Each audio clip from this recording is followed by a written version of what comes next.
The Out There channel, Robert and Paul. Please sub and share.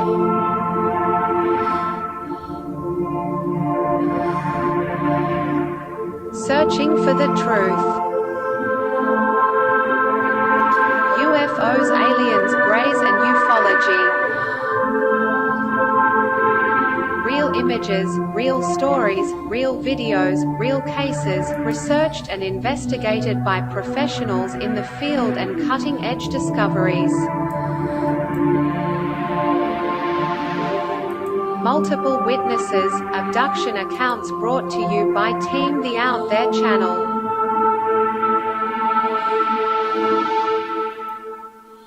Good to be back. 5, 4, 3, 2, 1. Action.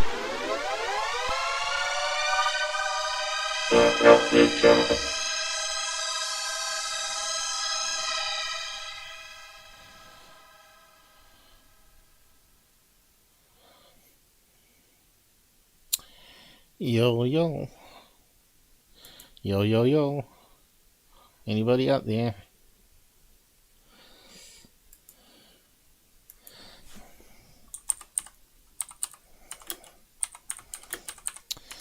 Another evening show in New Zealand. Hello, Cooper. How's it going? Okay, tonight I'm just going to cover a few topics. Let's see, I've got a few to cover. All these tabs. And they should be really interesting. As the motto goes, question everything.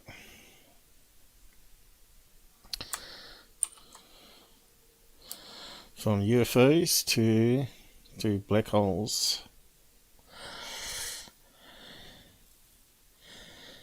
Have I seen UAP TikTok channel? I've seen TikTok and it's full of garbage, right? It's full of recycled, debunked images. Also a lot of CGI. So if they're taking it from TikTok, then I would stay clear of it. Because that's not real UFOs. Okay, let's get rid of that echo. I'm just monitoring the audio going to YouTube at the moment. Force a habit, since we used to have corruption, but we haven't had it lately. Fingers crossed. With updates and things, it goes on Windows. But I think we've pinned the bug. Apparently it's in the latest Windows too. Audio DJ. If it's more than one CPU, it tends to create a lot of crackle, especially on voice meter. Just set it on high priority, one CPU, and it's solved. But you need Process Lasso to set it for you each time you reboot, of course. If you want to join our UFO Discord group and share information, images for vetting, you can get it from here. So you probably won't be able to post anything in the side chat, so you got to join the UFO group if you want it on later shows, or consider it for later shows. Okay. So what's my background? Computer scientist that had a minimal interest in UFOs.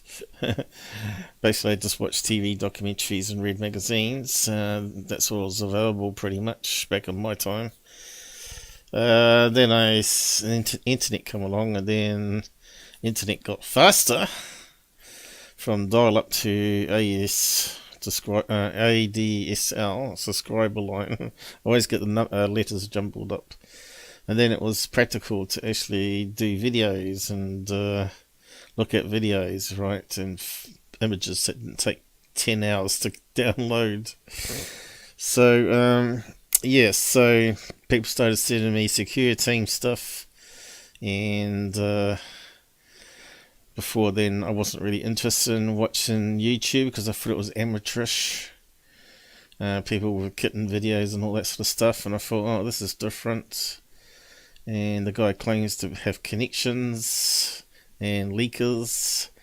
So I started watching him and started questioning what he was putting up as fakes, of course, and started doing some background checks into him, and it's amazing what I found out. So yeah, you always got to, if you follow someone, always got to check out their background, their history, and you'd be surprised what's public on the internet. Russian girl, who UFOs aren't real, you need medication. A Russian girl, but she should go to Ukraine. Are you going to be watching on UFOs next week? Yeah, probably bits and pieces of it.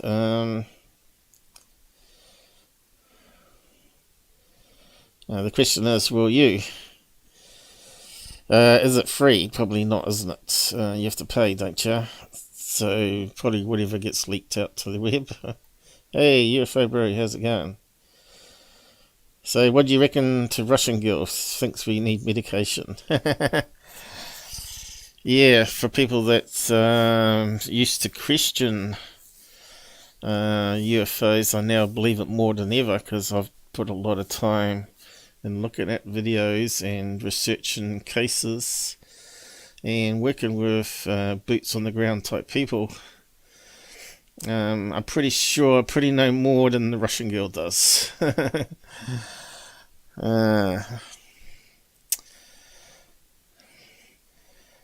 Hey bro, are you still monitoring UFO hoaxes? Yep, I am. I got some new stuff to look over. New video, which, well, actually maybe a couple, I'm not sure now, but unfortunately I can explain it. Like, internet connection here is optic fiber, is it? Same here. I can download, what is it?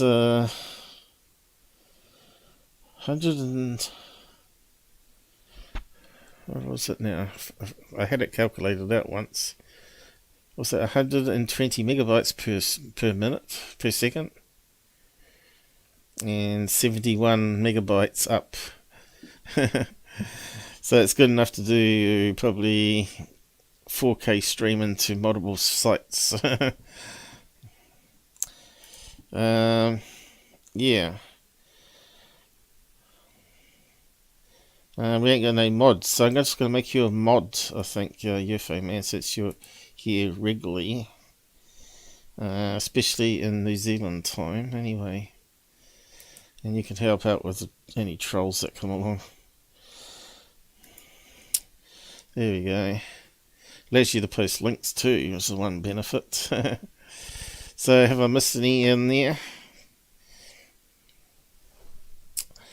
So I've just been using my other screen, but I can zoom in here too. Alright. So let's begin, I guess. Hopefully other people will show up. It's a wee bit too early in UK, I think.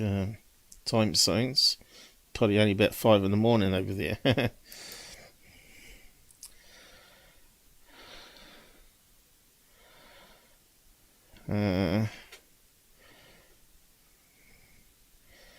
I went for a walk and there was a car crash. The aliens made me believe. No, I think that sort of thing does happen more often than you think. I've seen a few car crashes in my life, and I don't think aliens had anything to do with it. I think it's humans that had something to do with it, and not paying attention to their roads. In fact, I was actually in a car crash. Almost could have been a lot worse, but lucky enough, it was only the rear end of the car when the other car crashed into it and pushed it sideways. But yeah, it ended up totaling my Mini that I was using to go to university at the time. Only cost $20 a week, $20 in petrol a week, all week, to run this Mini. It was awesome. And that was going back down to 1993, is it? Oh, jeez. Scary thinking back on the past. In fact, one of my mates at university killed himself in a car after drinking, after an event at university. I actually took the car keys off him, and he started fighting me for them, punching me and stuff, and sadly enough I gave in and gave him back the keys. I told him, just hang around, just work out something and get you here in the morning, so you don't have to drive. I said, but I'm bloody tired, whether I can get up at 7 AM. So he said, oh, no, I'm going to have to come up with an important topic tomorrow. Well, he didn't actually make it in the end, did he? Yeah, so that's something I've never forgotten. I would never let keys get out my grasp again. He was only a young kid too. He was a lot younger than me. I was almost like the one that took care of all the others. I did have occasional drink, but I made sure that by the time the night we left, that it would be, if it's beer, low alcohol, that would be out the system, long gone for driving. Well, the others would get off their faces, and I would be laughing at them being drunk. It's more fun that way. Yeah, so yes, a lot of stories in my past I can tell you, crazy stories. But yeah, you got to keep some things private in your life. But I think people need to come out with the UFO experiences, though. But they still can be anonymous, right? Just come on the air. So yeah, it's been an interesting week anyway. Yeah, well, it's hard to say it's not my fault, but I do blame myself. And it's something I've never forgotten. He used to tell me what he wanted in life, get married, have kids, and all this sort of stuff. And I said, yeah, there's no rush, you got plenty of time. Yeah. Pretty much, it changed everybody after that point, I think. I think people ended up drinking less, and we ended up going out less. We used to be party animals at university. We used to play hard and study hard. Well, we used to play harder. And we still used to get B's to A's, passes, because as long as you got a pass, that was good enough. So yeah, not as good life as being a psychology student, apparently. They were partying every night of the week. Seems like they had a lot of fun in that side of the university. Well, the engineers and computer scientists were fighting over terminals to do the processing and all that sort of stuff. Yeah, I suppose they got a lot more computers nowadays. We even had to log into mainframes to do some stuff back then, COBOL programming for part of the course. It wasn't very fun at all. So there we were, 4 a.m. in the morning, about to get a booking on a terminal to start coding. So what did we do for the rest of the night? We went and partied. Yeah, and I still ended up getting an A+ in that course. I got the highest mark in COBOL programming, and I ran used the terminal a few times, and then we had to spend pretty much a whole day on coding, I think.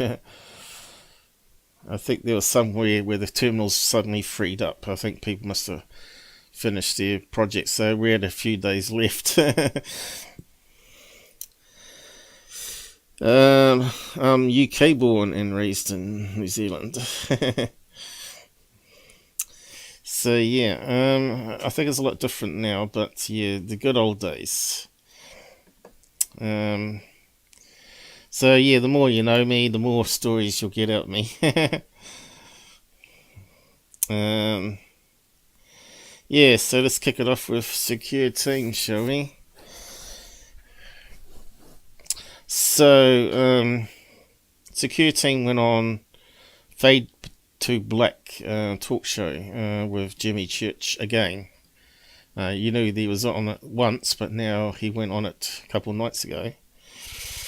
And I did a few posts about, and other people did a few posts, and he commented to the same comment to two people, and this is one of them.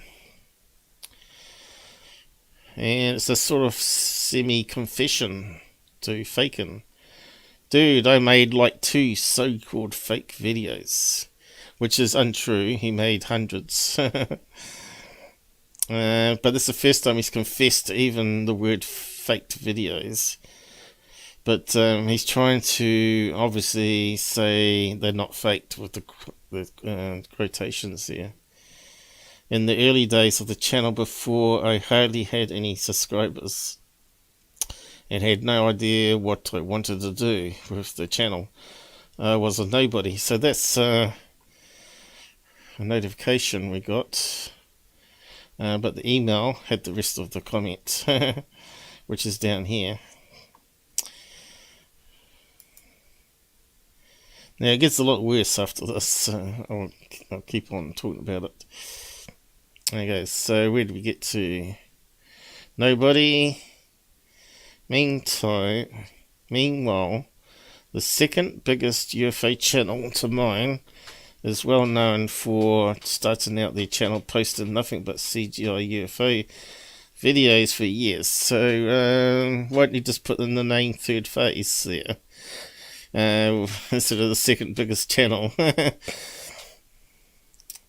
Doesn't like to use names, doesn't like to cause drama, and was proud of it. Go figure. It's funny that people have to go back 6 or 7 years to dig up some dirt to try and cast shadow on the work.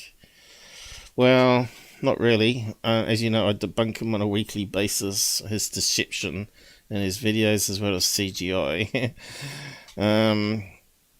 Even though he may not be making it anymore, but he's still got plenty of other CGI out there that other people have made that he can recycle every 6 years, right?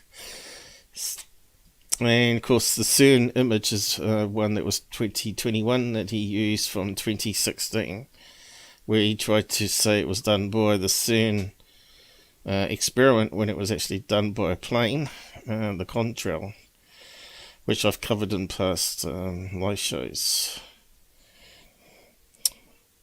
So again, he's lying, and he deleted the comment straight after, so none of his followers would read it and unsub him, because as soon as someone reads, oh right, he admits to faking videos. But we know there's some people out there that will dismiss it, you know. They think, oh, we've got to give him another chance, you know. But in this field, you don't give a hoaxer a second chance, right?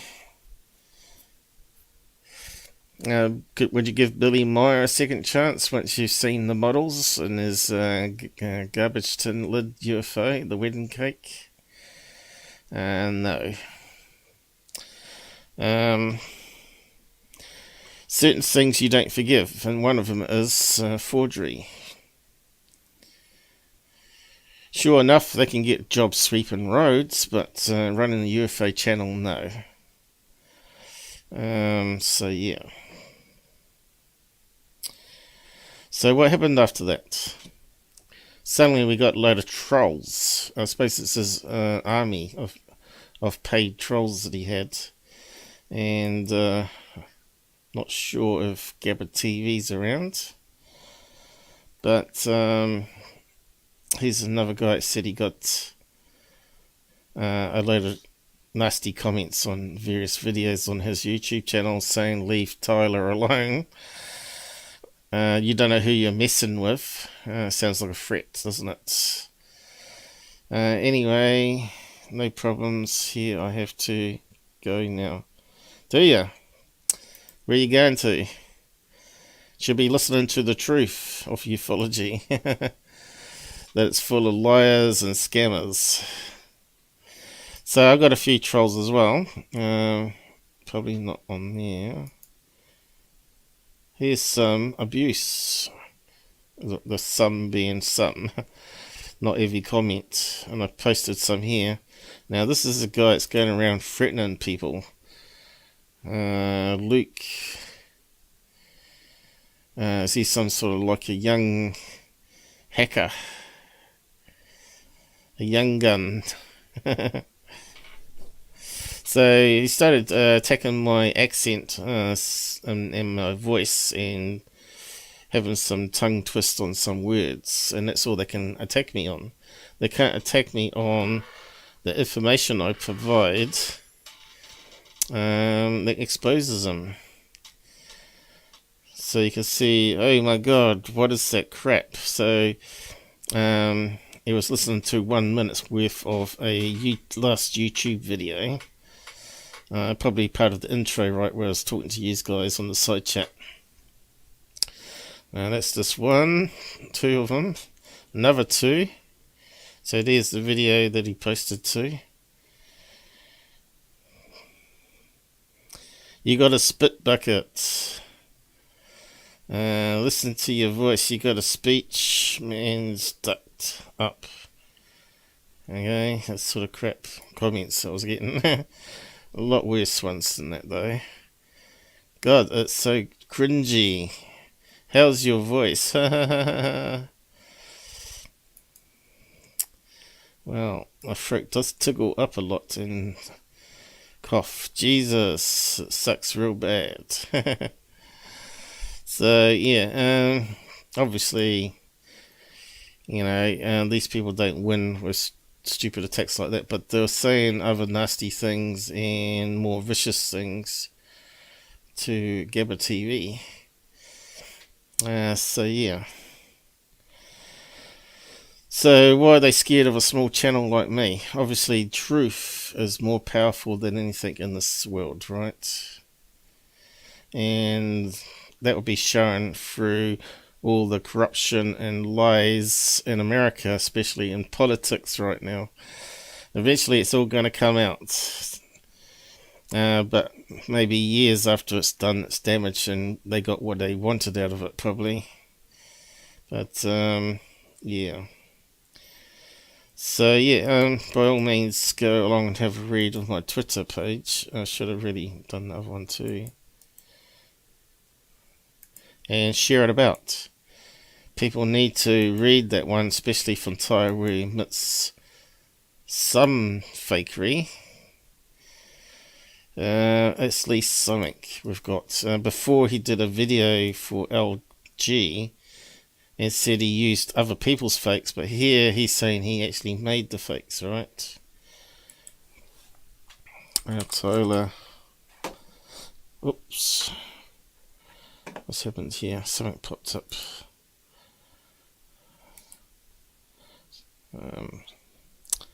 Tyler admits faking. Now, if he was brave enough, he should have left that comment up to see what other people had said after it. But he didn't. There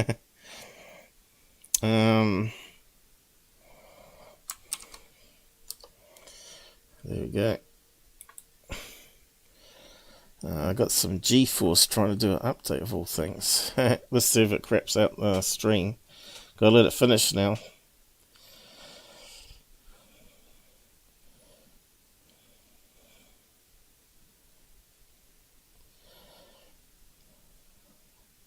Oh God. Is it still working? I don't think it's done anything dangerous. I think it's something to do with gaming profiles. Anyway, I'll just close that down. Is it still going? It never ends, does it? That says excellent connection here. That's good. Okay. Thought I was doomed then. With streams on Google, though, it's quite good. They can reboot the computer and still come back and resume. So everybody will be sitting there with an hourglass until we come back and it reconnects. But you have the option of doing auto disconnect, which is a terrible idea, which is what OBS generally uses. And if you get interrupted by a ISP outage, it automatically ends the stream. Well, here Google has it open for at least 8 hours, so you can actually come back and resume the stream and finish it off, which is a really good idea. Okay, so that's the title one out the way with. I did actually post a link to the Fade to Black webpage where all the comments are, but you can find that on these Twitter links if you want to go and watch it. Okay, so we got this one here of a UFO. Do we come back to that one? And then I've done some analysis on the Skinwalker Ranch episode that just aired. I'll come back to those maybe. And then another UFO that GUFON put up, which I will go over and debunk. So yeah, I'll just do quickly the news on the Blackhole thing. So this week they imaged the centre of the Milky Way, was it? And on the news they're saying, oh, we've got the first image of the Milky Way centre, and here it is here. We've got a far away shot. I thought I had an image. And the image up.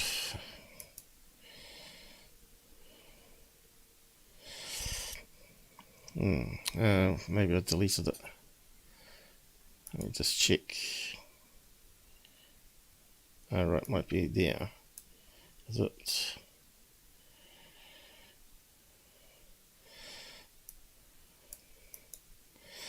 So they're saying they got the first image and all that off the Milky Way centre, which is apparently 27,000 light years away.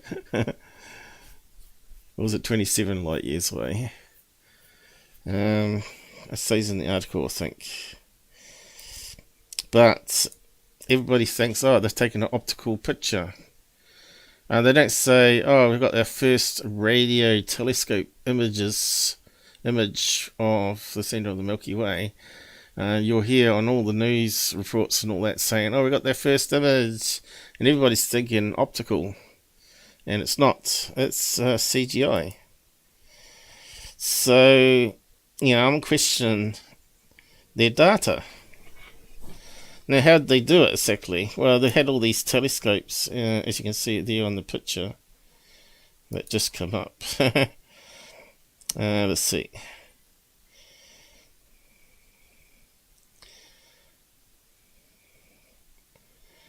They had various radio telescopes all around the face of Earth and through the middle and whatnot, and they sort of joined together all the data collecting to make it into one big telescope, right? From all over the world. from small antennas to big. So here's the map. So they took it from all over the place. Is that Hawaii there? What's that one called? K2 or something? So yeah, so what frequencies are they processing that they're collecting to form the image is my question, because they could have like confirmation bias, right? Like they want it to be a black hole, so they could program the code to remove any frequencies in between, which might actually be part of the image. They might be thrown out as noise or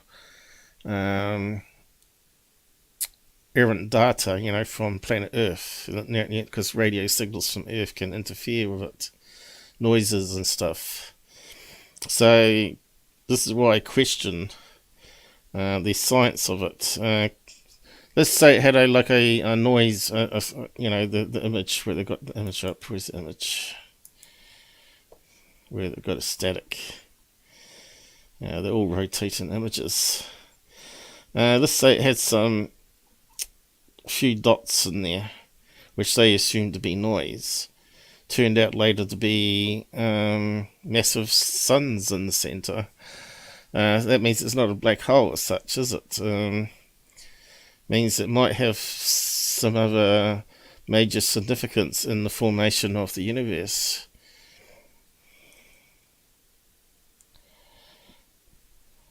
What's my opinion on the James Webb Telescope? That's the one out in space, isn't it?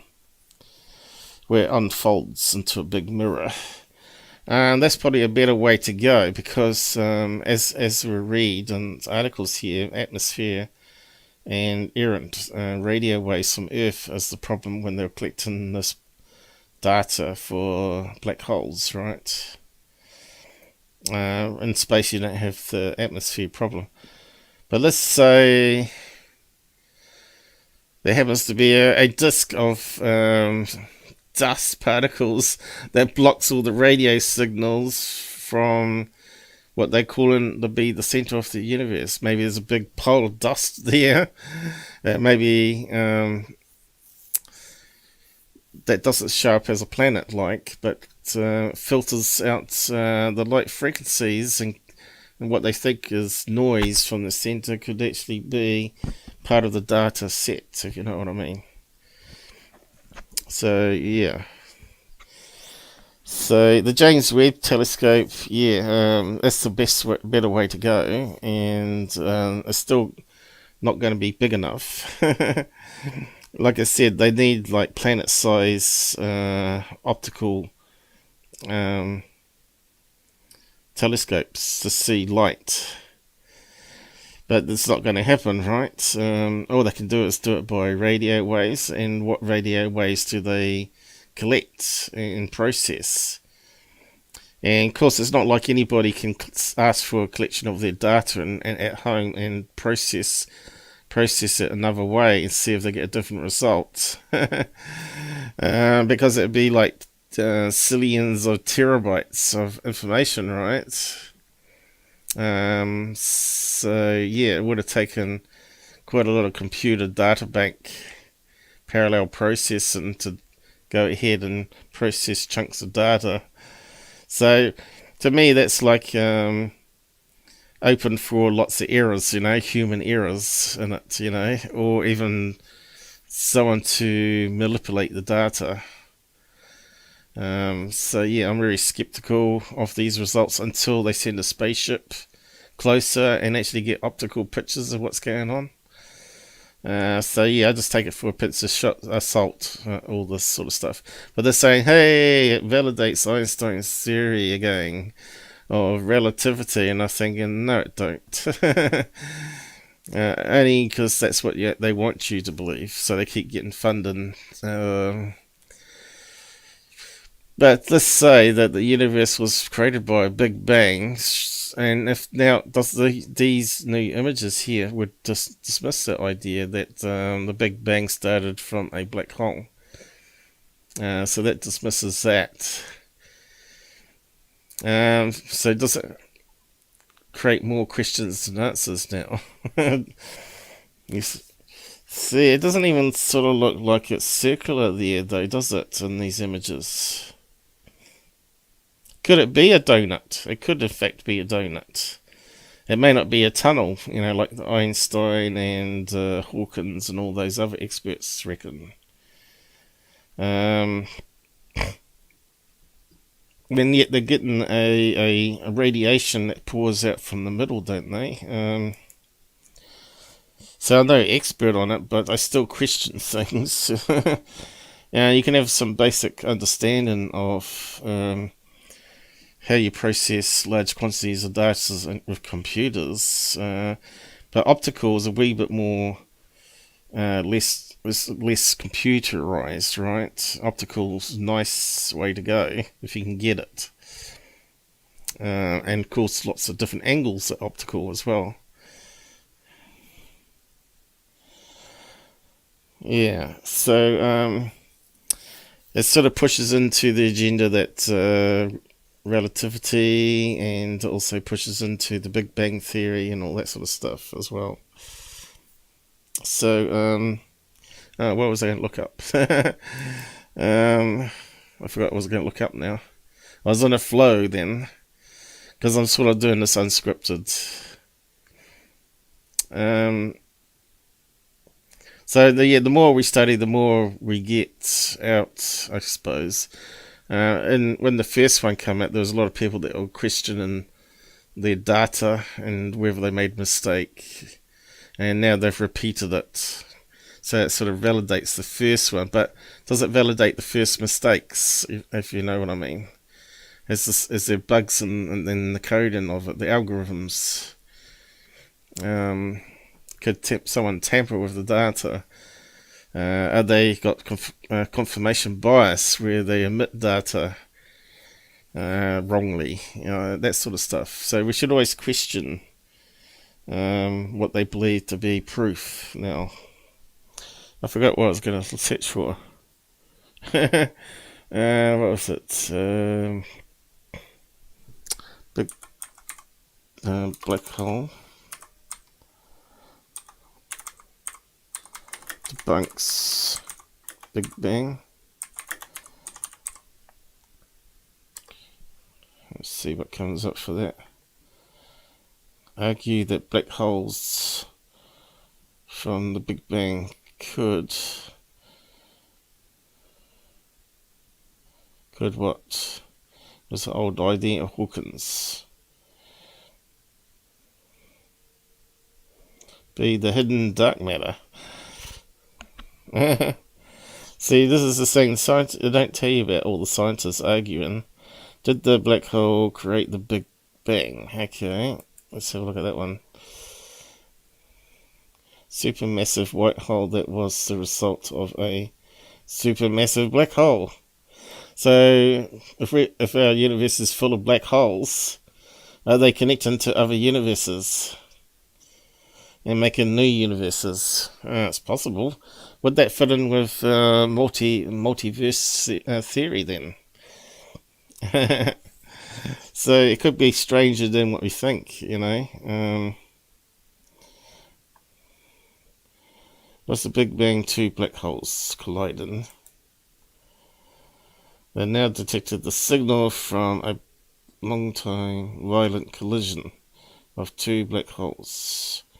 They created a new one size that had never been seen before. Well, you can't see a black hole. Is it the biggest bang since the Big Bang observation? See, that's another thing, isn't it? All these new things they keep finding out sort of changes the narrative a bit, and they got to sort of plug the holes, so to speak. No pun included. Do the aliens create them? Why are we gradually being sucked down a black hole that's in the middle of every galaxy? Every galaxy will probably have a black hole at the center, right?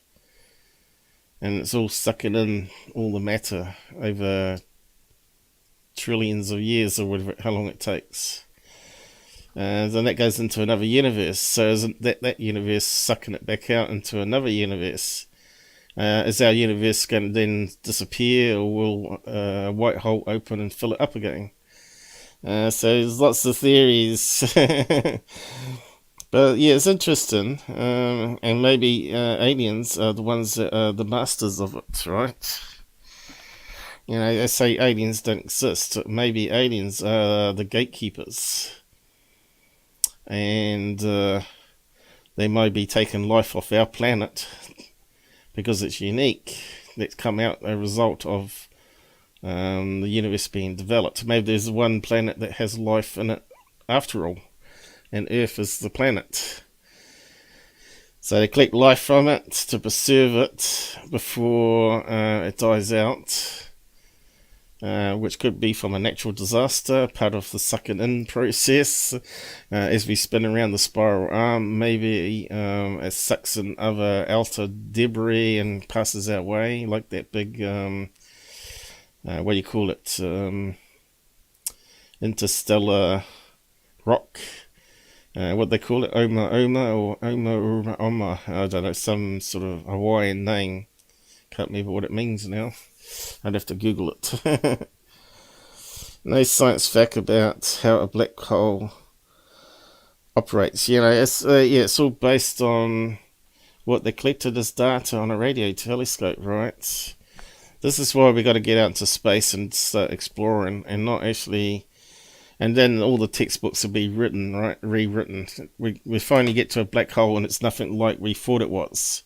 Or what Einstein said, or Hawkins said, because we didn't actually see all of it, because there's these big dust clouds throughout the universe that the signals are all bouncing through and being absorbed, and so it created voids and missing data.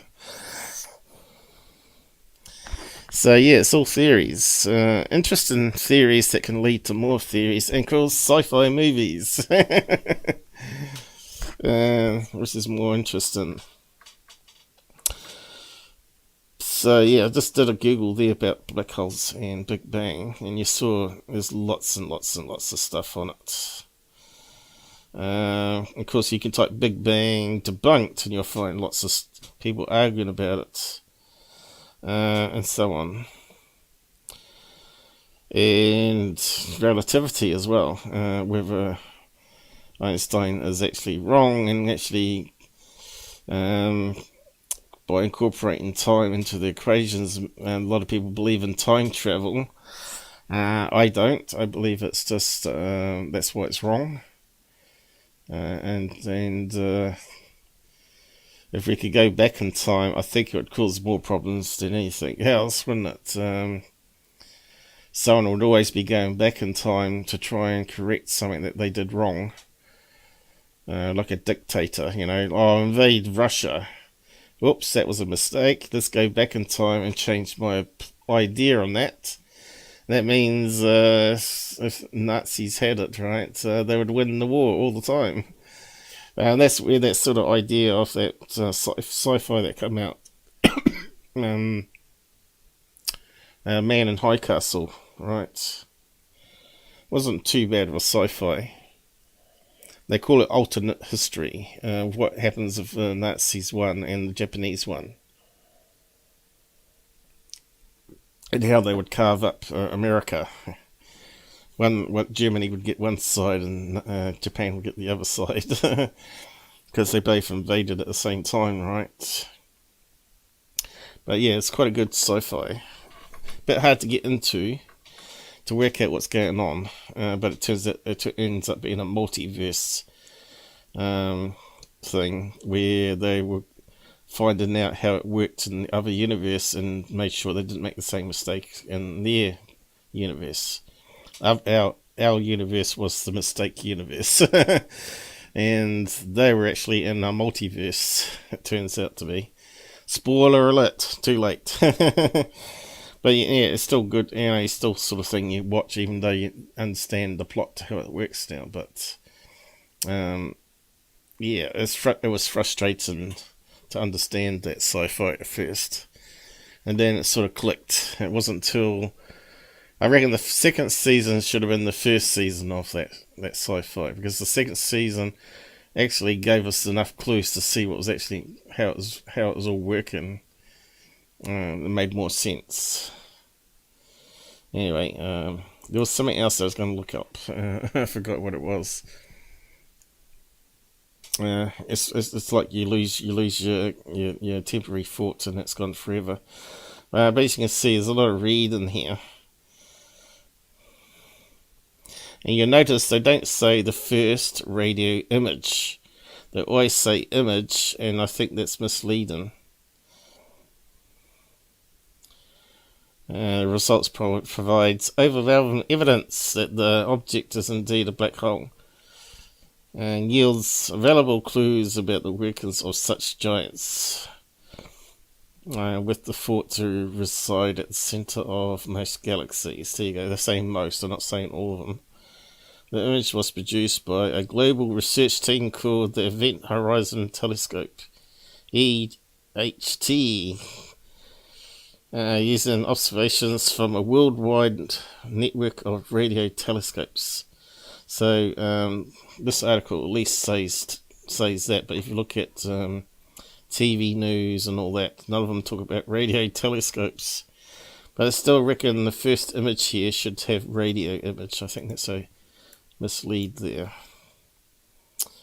And the news channels will probably read the first paragraph, and that's what they talk about. The image is a long anticipated look at the massive object that sits at the very centre of our galaxies. Scientists have previously seen stars orbiting around something invisible.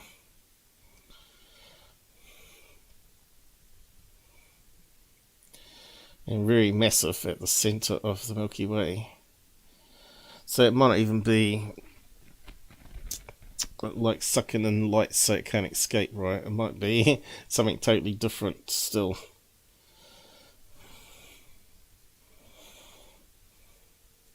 Could it be like what they call a dark star, where instead of emitting light, it's there creating gravity, but a massive atoms, right? But then it's not producing any light.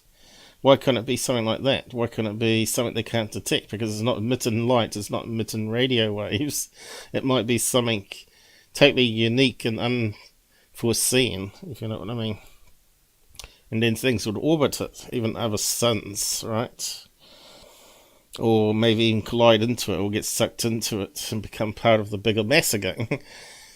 And of course, when they crash, they emit all the radiation at once, or whatever.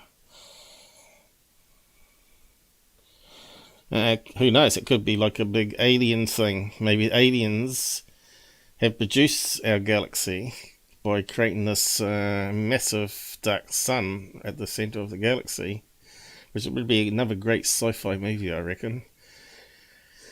Where humans finally get hyper light speeds engines and zoom off to the centre of the galaxy to find out what's going on, and find out it's like a big dark star that the aliens had assembled, which allows a galaxy to be formed around it. That would be amazing sci-fi, I reckon. But anyway, because the black hole is about 27, here we go, 1,000, so it was 1,000. I wasn't sure, was I? That's one of the things I was going to look up. Light years away from Earth, it appears to us to have about the same size in the sky as a donut on the moon. Now that's a pretty small crater then. To imagine it's the team, to image it, I mean, team created the powerful ETH, which links together 8. So it's only 8 existing radio observatories across the planet to form a single Earth-sized virtual telescope. The ETH observes SRGA on multiple nights, collecting data for many hours in a row. So, God knows how much data they've got, similar to using a long exposure time on a camera. And so it goes on. The two black holes look remarkably similar, blah blah blah. I'll post a link to it if you want to have a read of the full article. But yeah, me, I've got questions about it. I have my doubts. Okay, EHT black hole. Oh, I typed it in wrong. Can't see over that side of the... Oh, off the screen. And if you have a Google of the flaws in radio telescopes, oddly enough, it got on this page here, which is eso.org. And of course, they're talking about the first picture, again, not radio picture, of a black hole. Or at least they don't say photograph, anyway. They say picture or image. Challenges in obtaining an image of a supermassive black hole. Fortunately, my eyes are a bit munted today for some reason. There's a whole array of telescopes there, radio. And it talks about all the problems of collecting data because of atmospherics and noise from the planet itself. And that's it, you know. They don't say too much about it. Let's see, is there any paragraph we can read here that simplifies it? Global mini mm, what's that? Micro wavelength? I don't know. VLBL array. GMVA projects. So how many scientists would have been involved in this, and how many mistakes were made? It may no longer be just a dream to make it possible to image the shadow of an event horizon. Sagittarius A is what they're calling it. So that must be the SGRA business in the previous article. Revolution of the telescope can be calculated from the radio wavelength the telescope is observing. So it goes through the technical side of things here. I don't want to spend too much time on this. I just want to just ask the question there. Could they be wrong? Tricky part of the absorption effect is the direction of the radio wave is slightly changed when it passes through the atmosphere containing water vapor. Well, there you go. This means the radio waves arrive at different times, blah blah blah. So there's lots of things for problems, I think. I'll post a link to that. We'll see if any scientists come out years later and actually say that their data was wrong or something. It's going to happen probably. Problems with radio telescopes. So it's not like we can send a spaceship there and take a photograph. 27,000 light years. If your ship can travel a light year every year, it'll still take 27 years to get there. Some of us might be dead by then.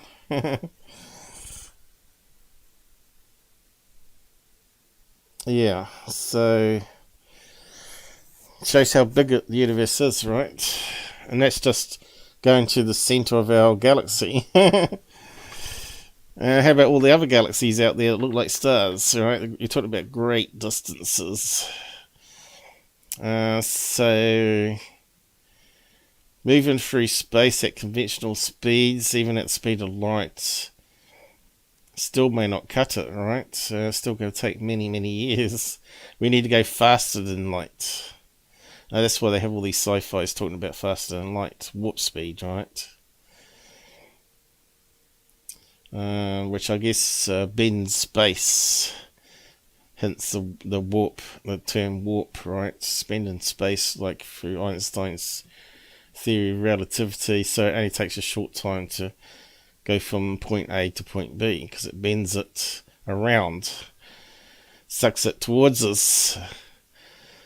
We get there and then we unsuck it, and then it bends away again instantly.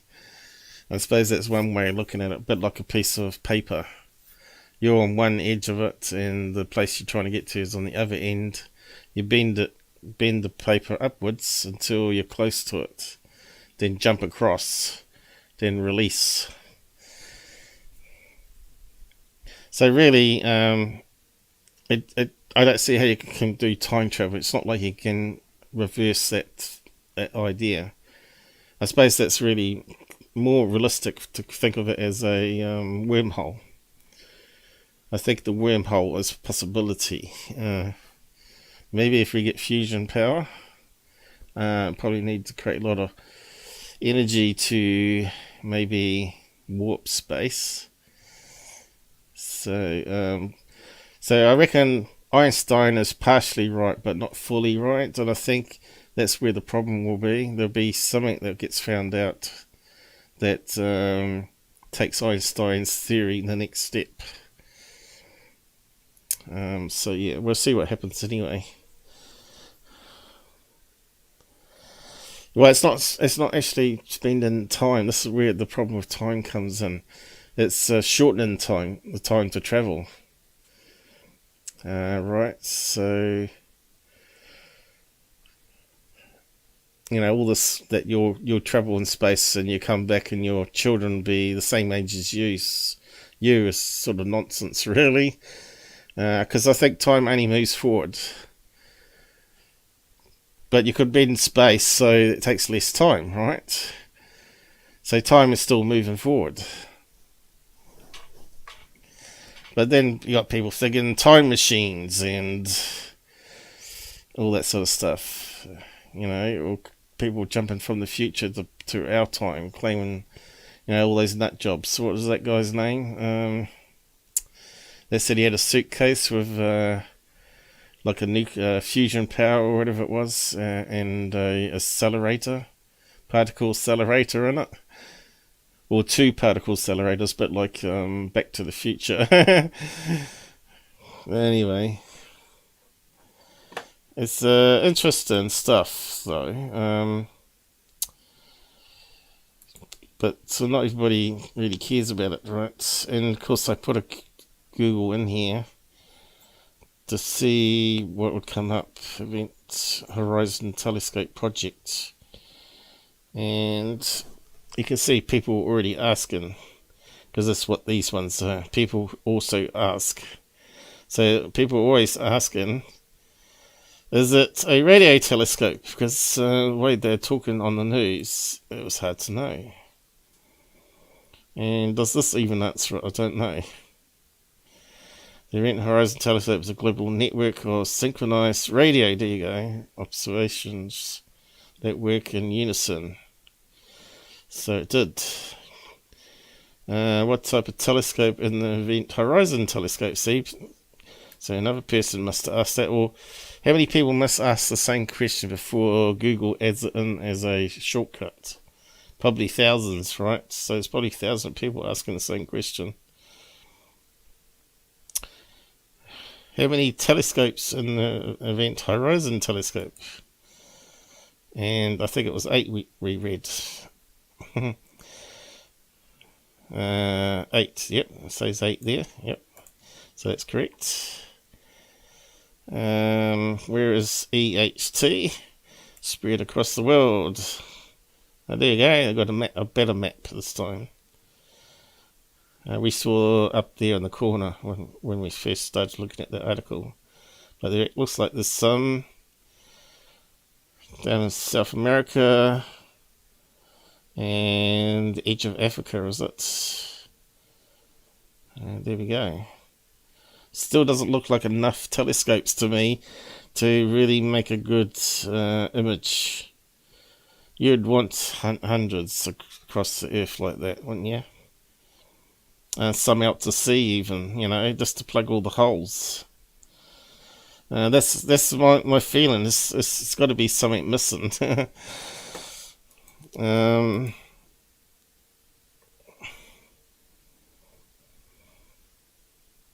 What are two types of telescopes? Well, one's going to be radio and the other one's going to be optical, right? But here they're talking about refractories and reflectories. Part of the telescope that gathers the light, called the objective, determines the type of telescope. Okay, so obviously insides of the telescope can be different, where they reflect or refract, and it still forms the same image, I guess. I don't know too much about them. I'd have to do more research on that. Can I see a black hole with a telescope? See what I mean?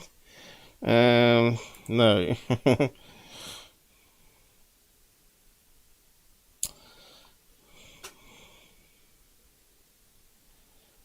So we'll leave it there, I think, on the black hole one.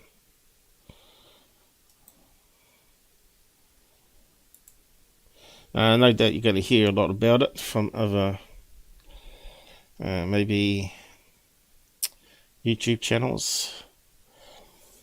They might have, maybe that all of them are following along. Maybe they all believe it, unlike me that questions things. When we look at the stars at night, we are looking into the past. Well, we're looking at the light from thousands of light years ago.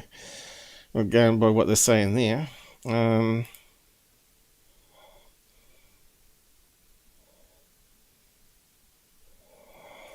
Okay, someone's putting up insults. We can't have those up on our channel, sorry. See you later. Right, Plex is here. Did he get to it before I did? I think we might have had 3 people click on that one.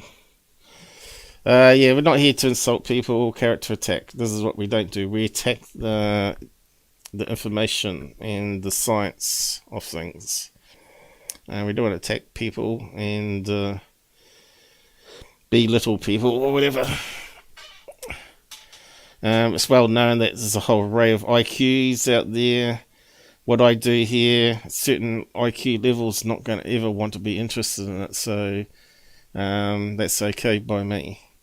But, there's no reason why people can't study more and improve your IQ, and do more maths, do more science. So, yeah. We're not all sort of the same, really. We're sort of gifted in certain ways. Some are better at music, some are better at art, some can do a bit of both, which is probably me. But I'm pretty sure a lot more people are better than what I am.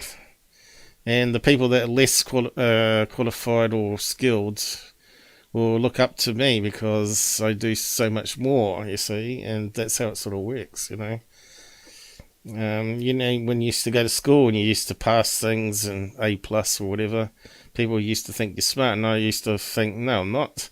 Those guys over there are smart, way smarter than I am. So yeah, it's all perspective, I suppose, relative. Some of those guys that I went to school with actually become fighter pilots, even. Fighter pilots, what else did they become? Some of the bright ones flunked out of university. They couldn't handle university, which is quite surprising. They were able to be to work with teachers, but they weren't able to self-learn. I think that's where they went wrong.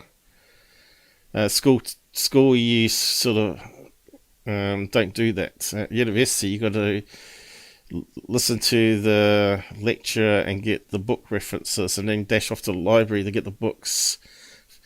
Skim read the passages or photocopy parts of it. If it's a book that you can't lend out and all that sort of stuff. So the first one that gets the books, and they might have various copies of it, of course. Often they just try to get you to buy $100 books at university for your study course, right? And they make references to that. But often it's not enough, right? You need other books. I made you a moderator because you're the only one that's sort of constant here. So Plex is probably watching, but not saying anything in the side chat. On to the next thing. I know I do rabble a wee bit. Skinwalker Ranch next, I guess. So I watched Season 3, Episode 2 today, and that was pretty disgusting. Well, today I say early in the morning. Last night, I guess. But also parts of it today. And so here's the image that they got on it. Obviously I can't play a clip from it because of copyright. But I've taken 4 frames at random locations of the objects that were like seconds apart to see how it was moving. And this is the best image they got.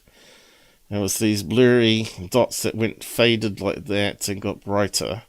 So I run it through some filters. So that's my first filter here. And so you can start to see even some of the pixelation. Oop, what's happened now? Oop, what's happened? Did I accidentally press right key? Did I? Let me just zoom in again. And you can see there. Oh, it's gone again. I'm not sure why that's coming up. It's automatically popping up for some reason. Like I hover. I'm hovering on something that don't. Does that. Let's see, keep the mouse down there. So looking at that, I thought, kind of looks like a minor balloon, you know. It looks like it's got little bits cut out going around into a circle there, which is classic Mylar balloon because it's made up of sections, right? Here's one here that's made up of strips of squares, right? And it's quite thick one side, and then it repeats on the other side. And you can see that it can reflect certain panels, different brightnesses. So when I run it through the filters here, you can actually see that effect, and it actually looks like almost panels, even though it's down to pixel level, really. That it kind of looks like it could be a Mylar balloon with the light reflecting off various parts of it at different intensities. That's why we get lighter blues and darker blues. So in the next frame I do, was that one there, and they had some guy there that started up a company, UAP something, where they got this car fitted up with basically like my New Zealand Skywatch project. They got an upturn down cheap night vision camera on the roof that rotates 360 degrees. I don't know if it's even colour night vision, but they got one of those big security domes upside down on the car roof, which is kind of hilarious, but that's the sort of thing I would be doing on the cheap, right? Making it up yourself as you go. They didn't even have any poles like I've got, so you could put it up higher. I just try and get it above as high as possible, trees and other things that might get in the way. Obviously they tend to park the car on a hill, I suppose, to be the highest point. But you can see here it kind of looks like a tic-tac when the balloon rotates around, and this is typical of milder balloons. And when you watch the video, you can see how it's spinning and whirling around out of control when it popped out of a cloud, and then it was like open sky, and you can see how it's moving around clockwise and then coming back on itself and spiraling around and going further up and disappeared into another cloud. And they're saying it's a tic-tac straight away. They got confirmation bias, but like the black hole scientists, they want it to be a black hole. They want it to be a alien craft. Instead of taking a balanced view at it and say, oh, film that object in the sky, we'll go back to the lab and enhance it, or get Mick West or someone to analyze it, Paul Skinner. No, that doesn't happen. So I tried to take that milder balloon from the last one and, because it's 2D, rotate it, but we haven't got this said plane, unfortunately.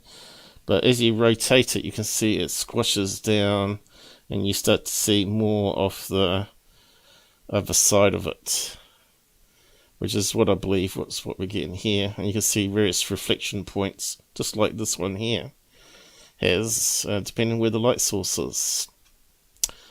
Next frame, and it doesn't even look like a tic-tac anymore or a sphere. And the reason is, again, because of dark and light patches on these type of Milo balloons, where it could reflect all that light here, forms this sort of shape here. So I should have inverted that, really. It's inverse of that coloration there. So all that would be bright and all that would be dim because of the sun. And go to the next frame. And again, it looks like it's spinning around again. It looks like it's just coming out on this direction that I've got here. And again, it looks like a milder balloon. Of course, you can't rule out it being alien craft either, but our experience is that UFOs don't spin around on all different directions like that. You'd be sick inside. Or if you didn't have like inertia and all that, then maybe you wouldn't be, but you certainly would find it hard to focus down on an object if you're spinning around crazy like that. You'd want your craft to be stationary.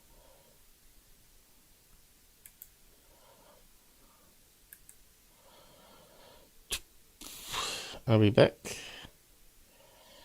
That was weird. The Men in Black again. It's funny how I should be talking about Skinwalker Ranch and suddenly lose control. Am I back? Can you hear me? How long was I disappeared for? Because sometimes it doesn't tell me for a minute that I've dropped off. Which balloon did I get up to? Yeah, it's funny how I'm talking about debunking Skinwalker Ranch and suddenly Minicam says I've lost connection. So I had to restart it. I was gone 10 seconds. So I was on this balloon here, was it? Talking about the fourth frame of what I took from the video. To me, that looks like three-dimensional as well. Even though it's two-dimensional, it looks thing. But you know, they don't show you this quality of filtering and zooming in on their show. They really need a UFO video analysis guy on their show, because it's just the show's just pointless. They're just making themselves look like idiots, right? Anyway, as you can see, I forwarded this to Brandon, but I don't expect him to give me a big thank you backwards. Where's it say people you can send it to? Let's see. You normally open it up, it tells you, doesn't it? There you go. Brandon Fugel and 7 others. I don't think he'd appreciate me this, but especially when you had a Navy guy saying, that's exactly what I saw. So does that mean that when he saw a balloon, that he thought it was a UFO from another dimension? See, it makes you question things, doesn't it? Why would you say this looks similar? You should have said it looks similar to what I saw, not exactly what I saw, because now it's debunked. It makes him look like Mick West would say, pilots make mistakes, right? So this is like the so-called Batman balloon, which is actually a heart-shaped balloon. So anyway, posted that up. I don't know where it's gone to now. I'll post the link to it. Are we still going? Where you lost in light years connection. I'm often lost in my crazy thoughts of all things buzzing through my head that I like to try and do a live show and get out so people can either accept it or maybe research into it deeper. You know, I like to think that you start a process of new thinking rather than take the status quo. Actually do go back and question things. Do question their findings about the big black hole, the Big Bang, our universe. Because I think people are like sheep. Universities turn out clones of the professors. You know, if you can replicate the same material that the professor taught you, then you become a PhD. And then you don't question things anymore, you follow the narrative. And that's the problem of universities. You want people that break outside that narrative and say, look, I did this new study and it contradicts what the professor said. Now, there's been people in the past that have come out of university like that and they've lost their jobs, right? They lose all their research grants because it goes against the grain. You can find them out there on the internet where people have spoken out against the Big Bang theory and all that sort of stuff, this research they were doing, and gravitational waves and all that. So, yeah. So that's Skinwalker Ranch done with. Did I post the link? Not yet. Skinwalker. The so-called TicTac doesn't even look like a TicTac unless it rotates onto the side.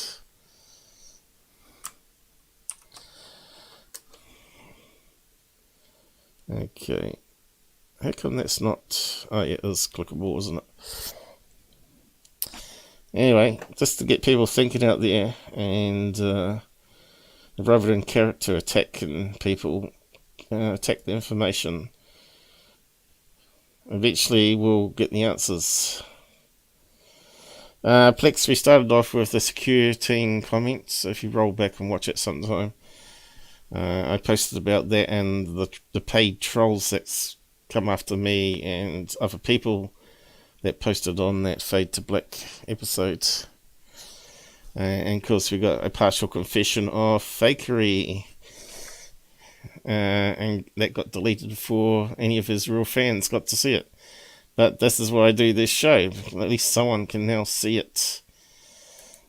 So what have we got left? That closed. It wasn't meant to close. What did I do? I must have clicked the plus sign or something, did I?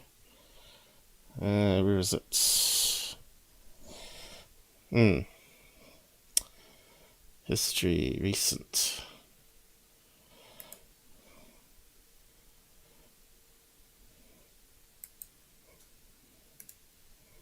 Why is it not opening up? Control H, is it? There we go.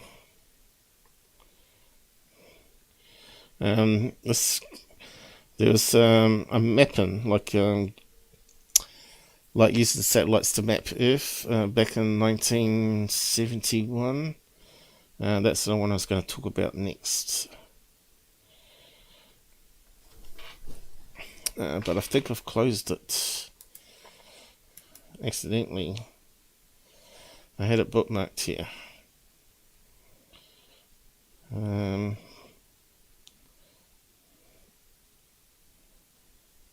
Damn it.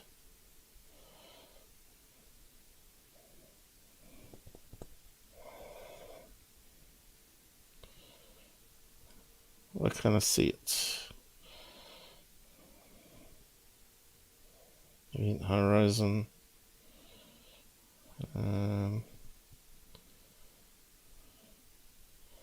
Here's Blackhole.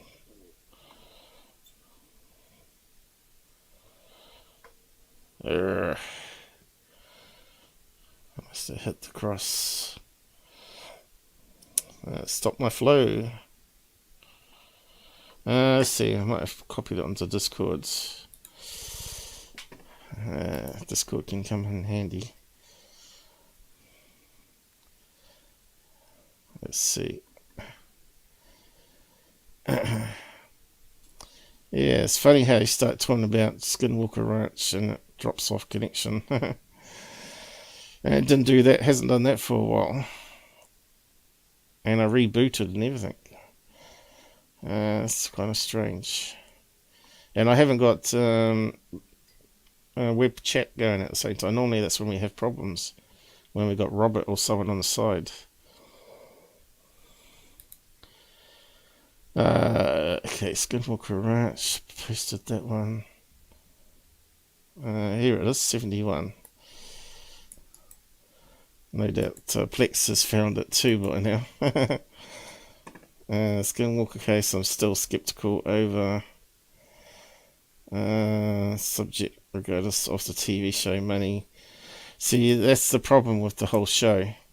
You got a billionaire property person that doesn't make the episodes available freely. You know, at least it should be watchable in SD mode, right? Standard definition. And sell the HD versions. But no, because they're going with History Channel, of course it's not going to be available. But then you have to download it, buy it to watch it, sort of thing, you know.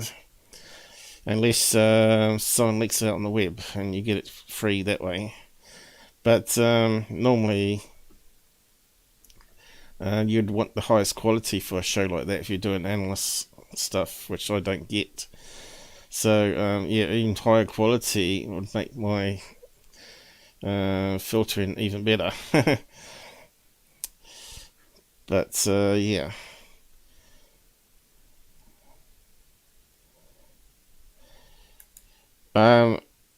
If I was a billionaire and owned that ranch, I would have set up my own YouTube channel and made it free. Because stuff like that should be free if you want to make it believable. And maybe sell access to extra behind the scene footage, maybe. So you get memberships out of it. Maybe something like that. But the bulk of the show is free. Because you need to pay for it, I guess. You need that money coming in to buy the equipment, right? Would a billionaire use his own money to buy equipment? No, they're selfish. They like buying these sports cars. I don't know. I think sometimes people have got too much money and still want to keep making more money. It's like a competition of billionaires, right? Who can be the top 10? Anyway, we got this thing here.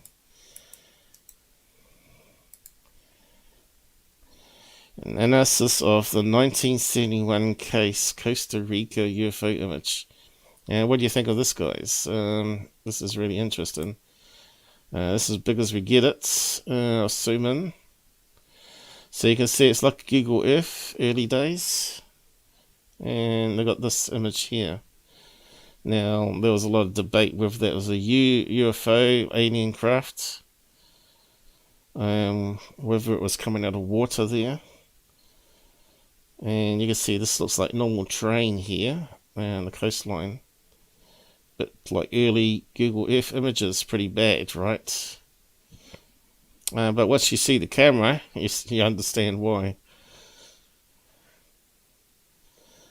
So what is this one down here?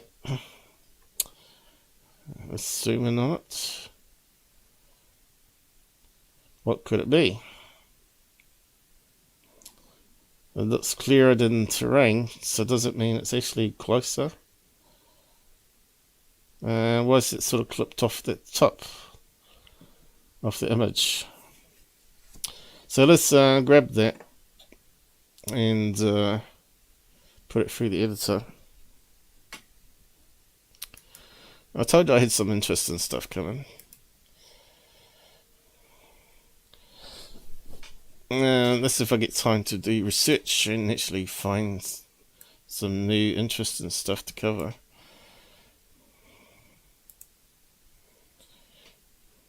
Okay.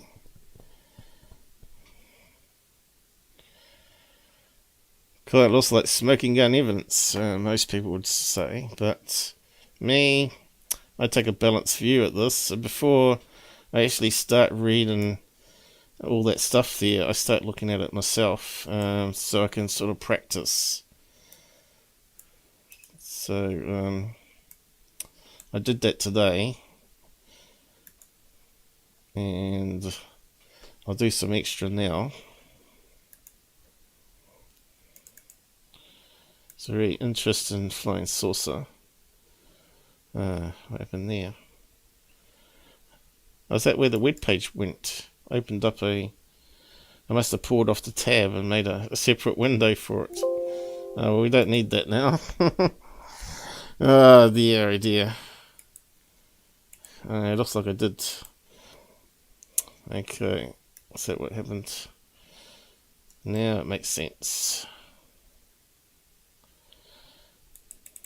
I thought I clicked the close tab, but it wasn't. I hate that feature of dragging off the pin tabs. I wish I could disable it, but there's no option. You can get a plugin for Fireworks that will notice it's been unplugged and actually connect it back in again, which is kind of handy.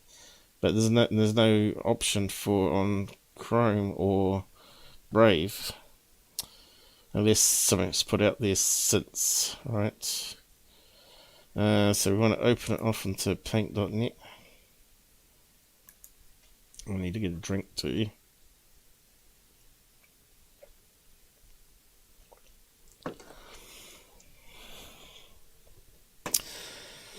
Yeah, looks like the time's flying by. I knew it would.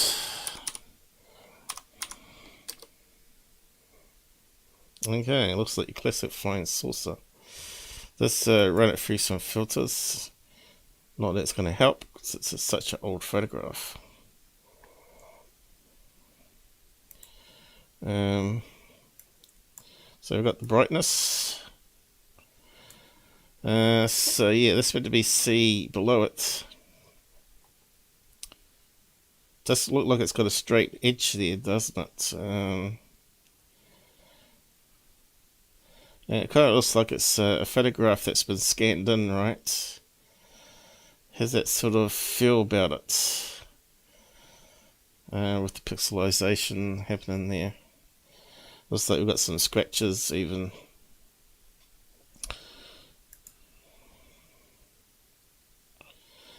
But now we can have a good look at it, scaled up. I don't think we're going to get any colour changes, because it's just going to be pure black and white. We can probably colourize it. There's a line going across there that's kind of interesting. And when you get lines like that happening, straight away I think about it being a reflection. You know how you look through branches of a tree? But obviously there's no tree there, so what could it be? And I'm starting to see maybe a flat side here. Could it be an internal camera reflection of one of the parts on the camera? That's what I was thinking. Looking at that there.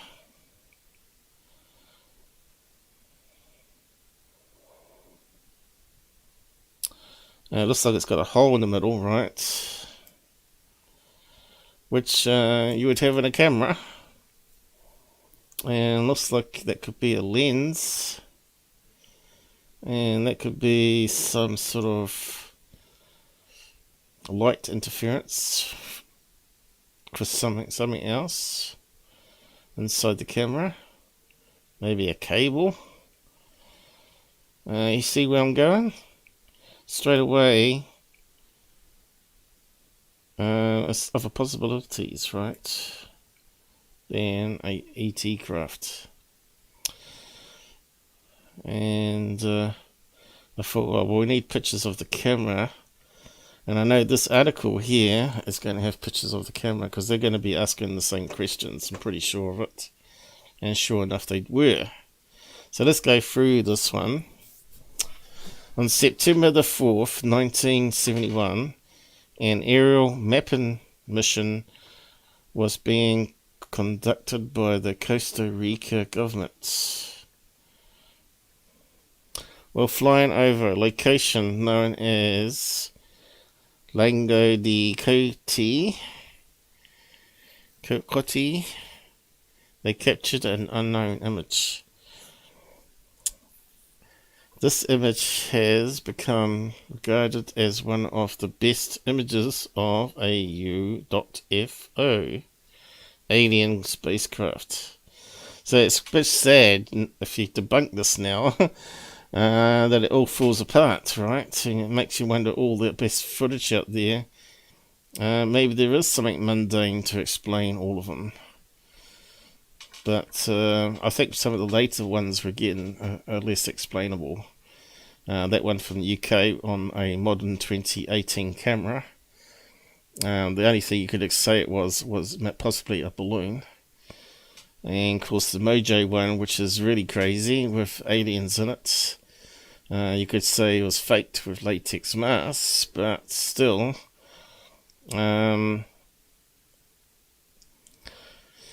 It could be legit. And you have to believe the person that's doing it. So yeah, we need to have Mojo back on for newcomers that want to maybe ask him questions on the side. The image was analysed in 1989 by Richard F. Haynes and Jack F. Valet. So what's the problem there, though? Well, they are scientists, weren't they? He was a computer scientist, Jack Valet, and also something else, astrophysics, who concluded that the image was disc-shaped object. Well, that I would probably agree with. That had a maximum dimension of 683 feet. That part of it I would disagree with. That's if it's not full perspective. In other words, if it's inside the camera, it can look like a big object far away, but it could be a small object close. Same as that spider video we looked at, was it last time? Before we examine the claims, this is why I always question Jack Valet as well. He's got confirmation bias, right? And also he was selling books and making lots of money. So we've got to be careful of that factor. Whether he lies, I would doubt it, but he's got that confirmation bias where he believed it to be alien craft, but has overlooked some of the obvious things, right? So I'm not calling him a liar, I'm just saying he just overlooked some stuff. Richard F. Haynes, PhD. And what? Dr. Haynes has a doctorate in the field of experimental psychology. What the hell does that mean? This sounds like hypnosis and all that sort of stuff, right? He did work for an NASA -AMES. What's that part of it? I mean, a subsection, I guess, for 19 years, and conducted research for displays, window design, and space unit habitats. So I suppose you want to design habitats that humans can live in without going crazy, I guess.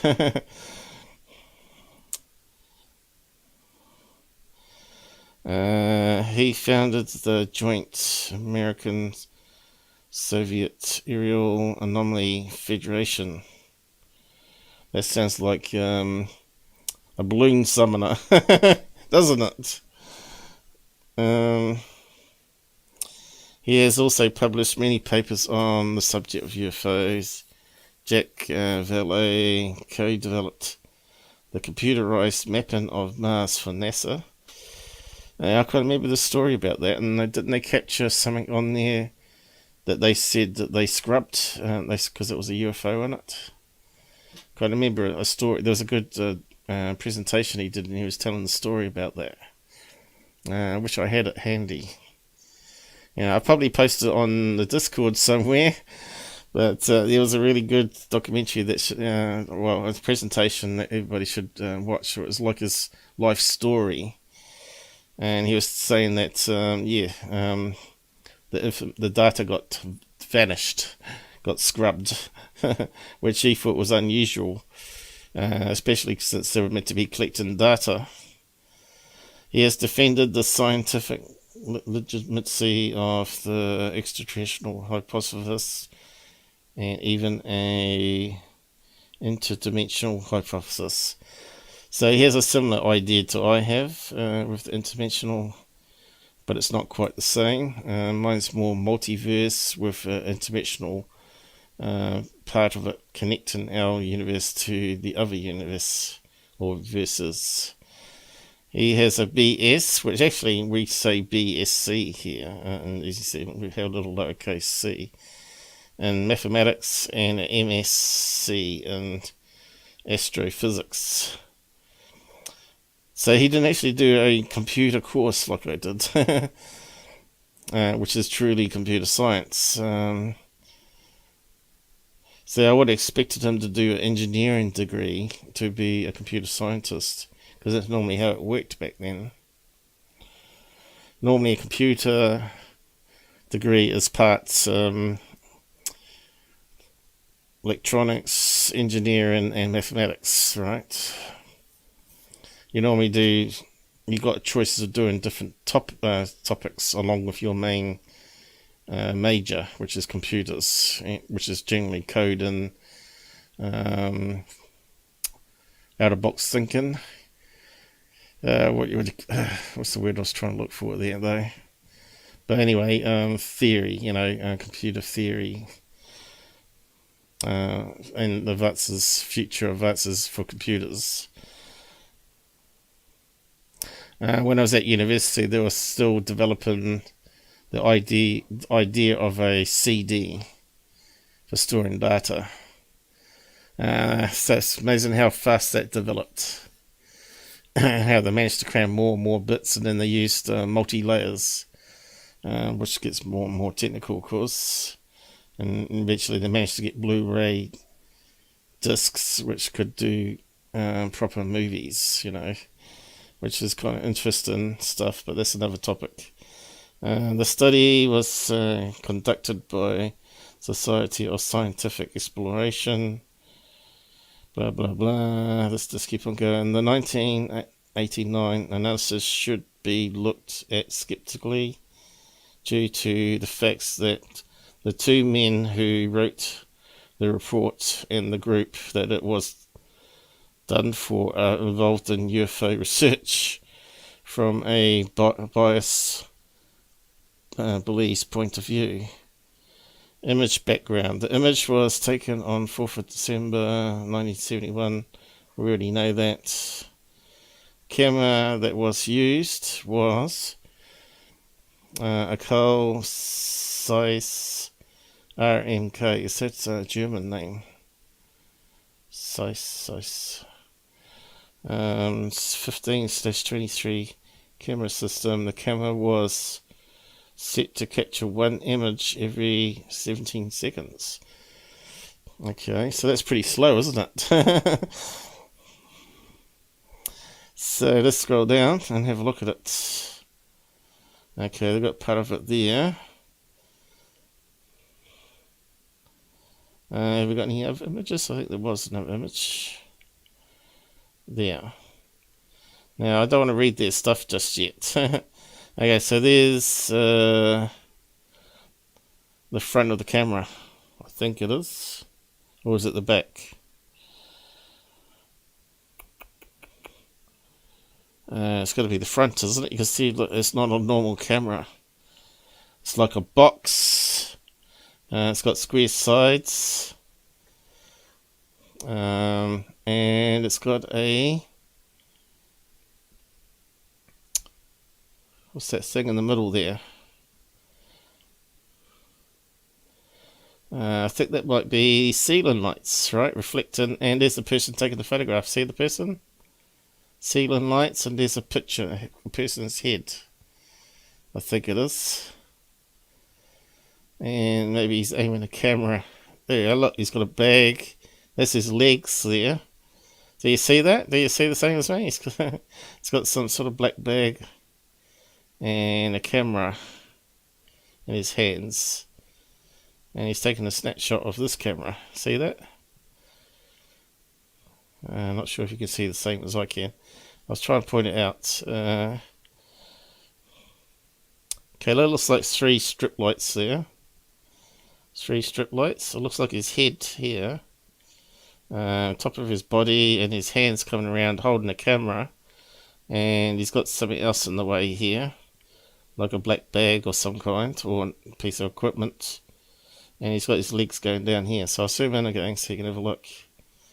See, it kind of looks like a cartoon almost. Pretty cool, huh? But right in the middle there is what we're looking at. See in the middle there? What do you see? You see a opaque a disc that looks like it's got a hole in the middle. And now if you had this camera on an angle to the sun, and that's got the sun glaring across here, say, you'd catch the edge of the camera here could create a line, create a shadow, and it could cause a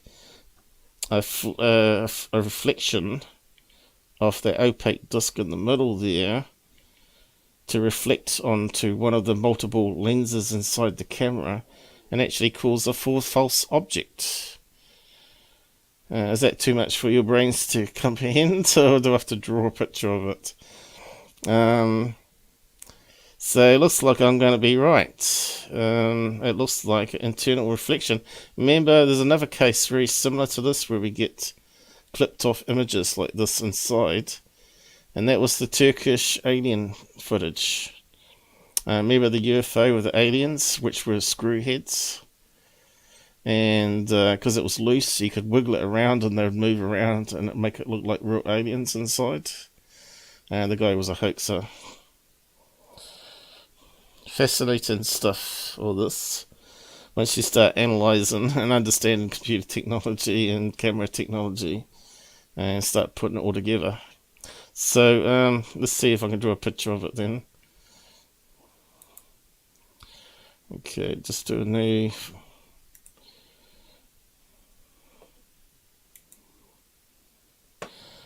So let's see how well we go with this.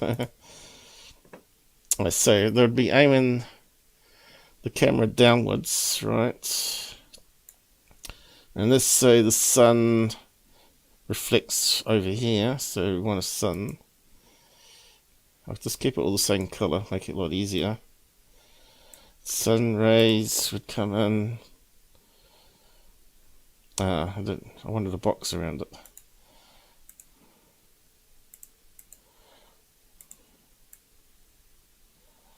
Okay, we've got the box, and you got a box like a little rim on it. Come on, trying to get out of it. Okay, so we've got another box around that. Where's the grab handle gone?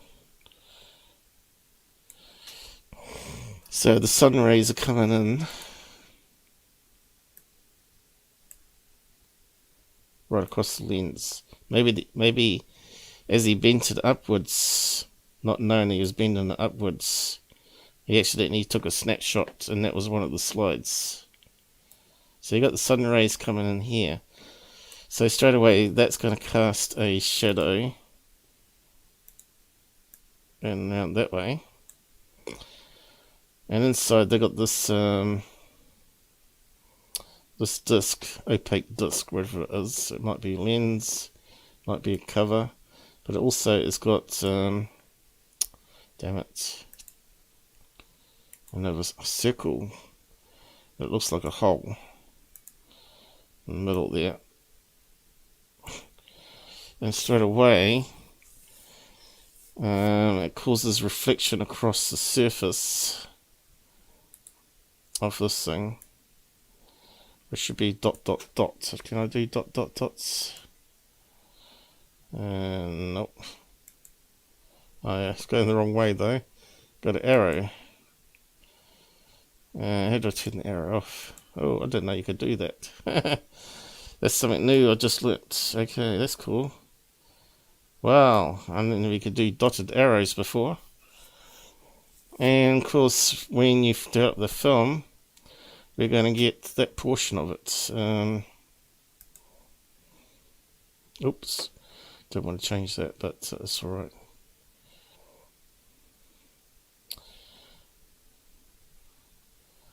So we're going to get this flat bit, a circle thing, which is actually a curve inside, so it's actually three-dimensional. So the way it casts a shadow is going to be, you know, brighter because it's curved surfaces there, and you're going to get the hole in the middle, which is very similar to that. See that? You got the reflections happening, and then you got the dark side because it's on the opposite side. Here it's peaked up, convex should be the word, and so the lower half here is going to have less reflections on it. So that's as best I can explain it, and to me that's definitely an internal camera reflection. So I've debunked it myself, and let's see what the experts have to say. They don't explain it as good as I do. Come on. Because I'm a teacher. Now these guys are probably PhDs, and they don't think in lay terms how to explain it to people. Or maybe they don't even see the same way I do. And if they saw my little diagram, they say, bingo! He's sussed it out. And that's quite exciting when you finally suss out an image, but puts a dampener on, thinking, oh shit, I just debunked the best footage. Mick West probably loves debunking and defeating UFOs non-stop, but I get depressed when I debunk my own stuff as being something mundane, right? Different kettle of fish, because I want real evidence. I will believe in outer world visitation when aliens walk up to me. Well, I've sort of had that visitation happen, and I've been wrapping my head around it ever since. I can't see how it can be a dream, what I had, or hallucination. But yes, because I've had other ones happen after it, or other things that sort of connect it. So yeah, I don't really want to debunk things, but someone has to do it, because we know 99.9% out of there, that 0.1% is what we're after. And most of the time people haven't got time to grab a camera anyway, or able to. I would love to take a picture of the aliens visiting me. So I could look at it another time and think, well, at least I wasn't losing my mind, it's on camera. Okay, the official report from the government is that when the image was taken, none of the flight crew or photographers saw the object. So that's a clue that we often get with a lot of these images sent into MUFON. People don't see it with their own eyes, right? They take a snapshot and they see a blue photo, which is a bug or a UFO. This was a plane on a mapping mission, which means that not only the pilot but the photographer had to be sure the location of the plane. Did they have GPS back in 71? I suppose they had triangulation by radio, didn't they?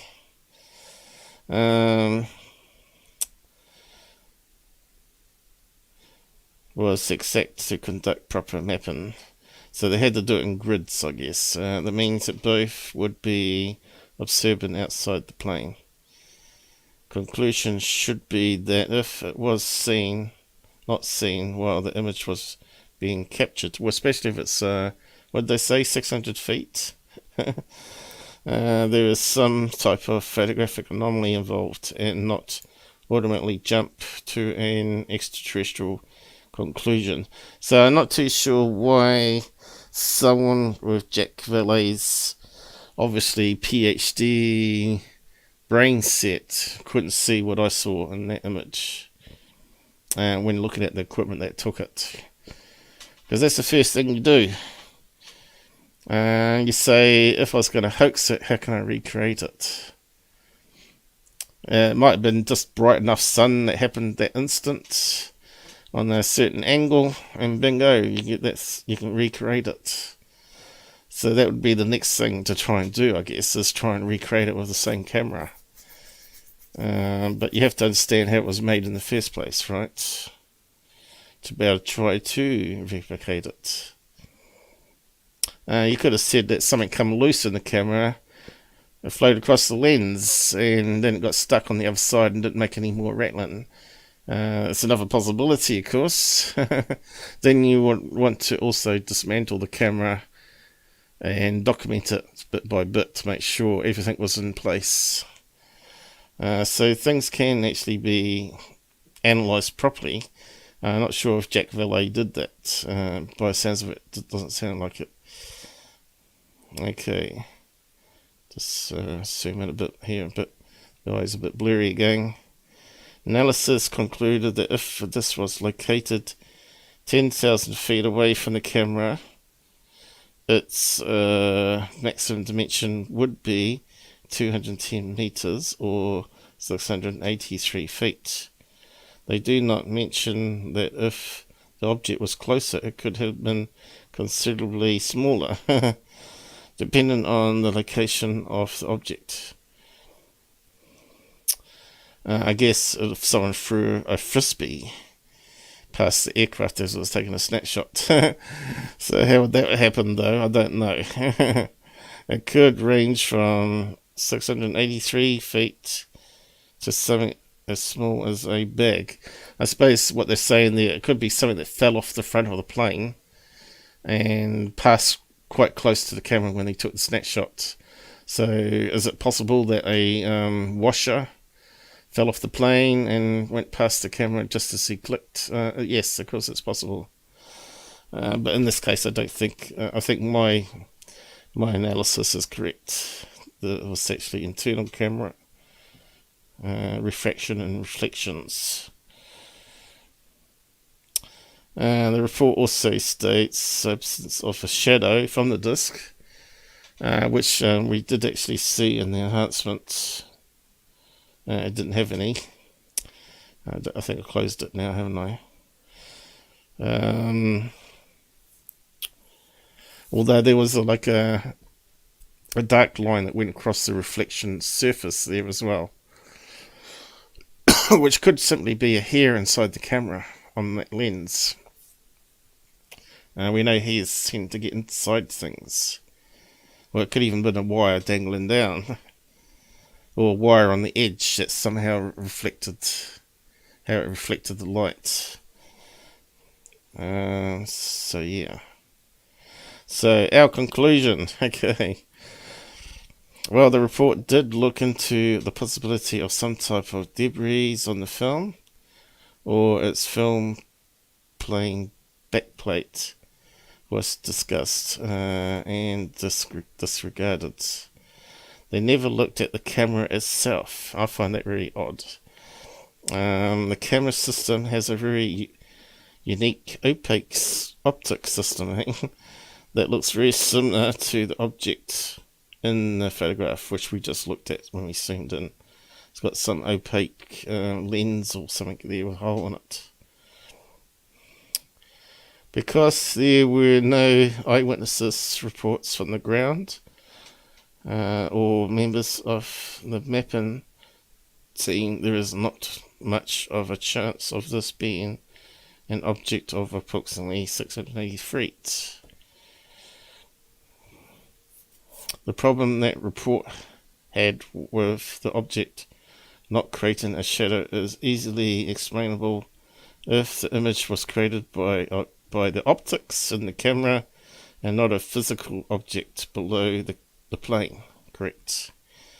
The object in the image appears to have been created by reflections, bingo, of ambient light inside the optics of the camera system, caused by a unique combination of the type of camera system, angle, hey, that's what I said, of the plane to the light, position of the sun, possibly the angle of the light coming from the surface of the water located beneath the plane.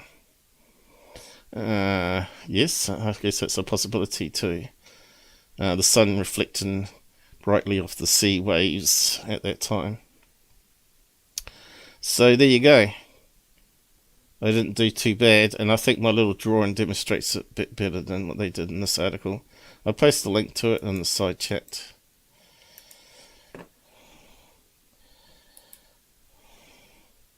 I'll zoom back out there. So 1971 so-called best UFO. Has anyone else put this image up? Do you know? I'm the first one to discuss it. I come across it on Mick West's posts, and I thought, alright, Mick West is talking about the light refraction, didn't actually explain how it was created, so I thought, let me have a look at it. And so there you go. You got my breakdown of how I saw it. Of course, Mick West doesn't like me, and nor does Scott Brando for some reason. They don't think I'm really good at what I do. And that brings us to this UFO sighting that GUFON put up the other day with his ramblings, which made no sense whatsoever. And he also talked about it again today with the same sort of ramblings of I don't know. So we'll just go over this one. Hopefully it's queued up. And finish up on this one. It's just... There's so many of them passing right now. I wish it... So I don't know. See, there's so many... See? Where'd they go? Passing. Where'd they go? How many just keep flowing. I So can the sun explain is all that. over here. Oh, I get it now. The sun is to the left, and it's Is it shining loud down enough? on I better here. turn it So up a wee bit. when they pass the clouds, there's a shadow underneath all this. So, but why are they It's like visible one after here? The other, after the other, after Is it the other. hole in the cloud that's giving the sun the ability to hit them? I don't know. It's a very interesting video that he's captured here, nonetheless. And then he's added on this Canadian one that I looked at a couple of live shows back. And I said it's got a shape of a plane, which looks like a B-2 or X-47, whatever it was. It is. The red light is right look in at the this center one. of the triangle. That's unusual.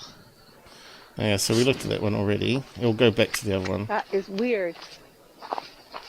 Well, thank you for showing us. My God. Hey, yeah, there's a big UFO, a TR-3B. I'm just going to point it at the ground for what may be the most important 3 seconds of its life. Now this is where you need to zoom in. He has a point there.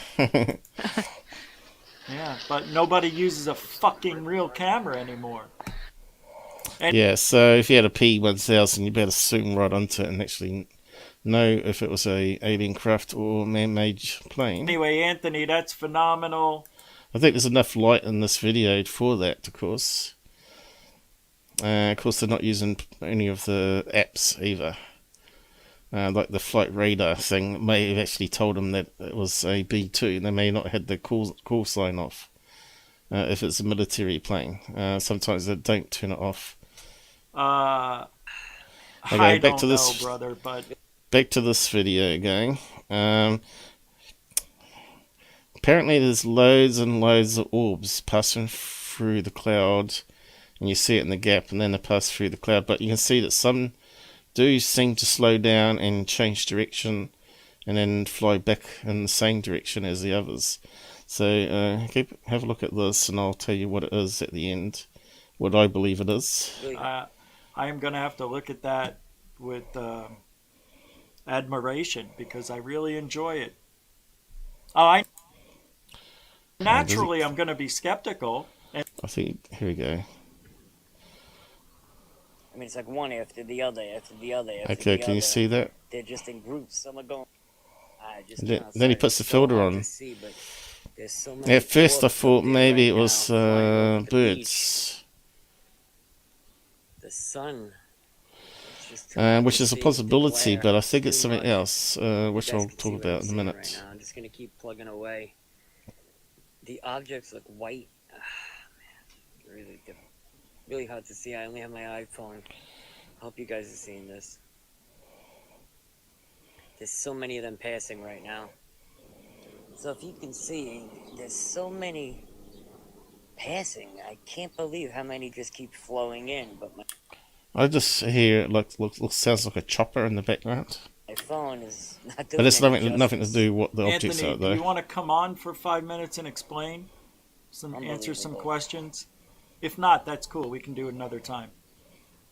Look at his blurry One cam, after it's the other, hilarious. After the other, after the other. They're just in groups. He's got the most expensive equipment bought by his fans for There's him. a TR3B. No, it's Yeah, not. if you can't come on, that's cool. I was just wondering if you wanted to answer some questions.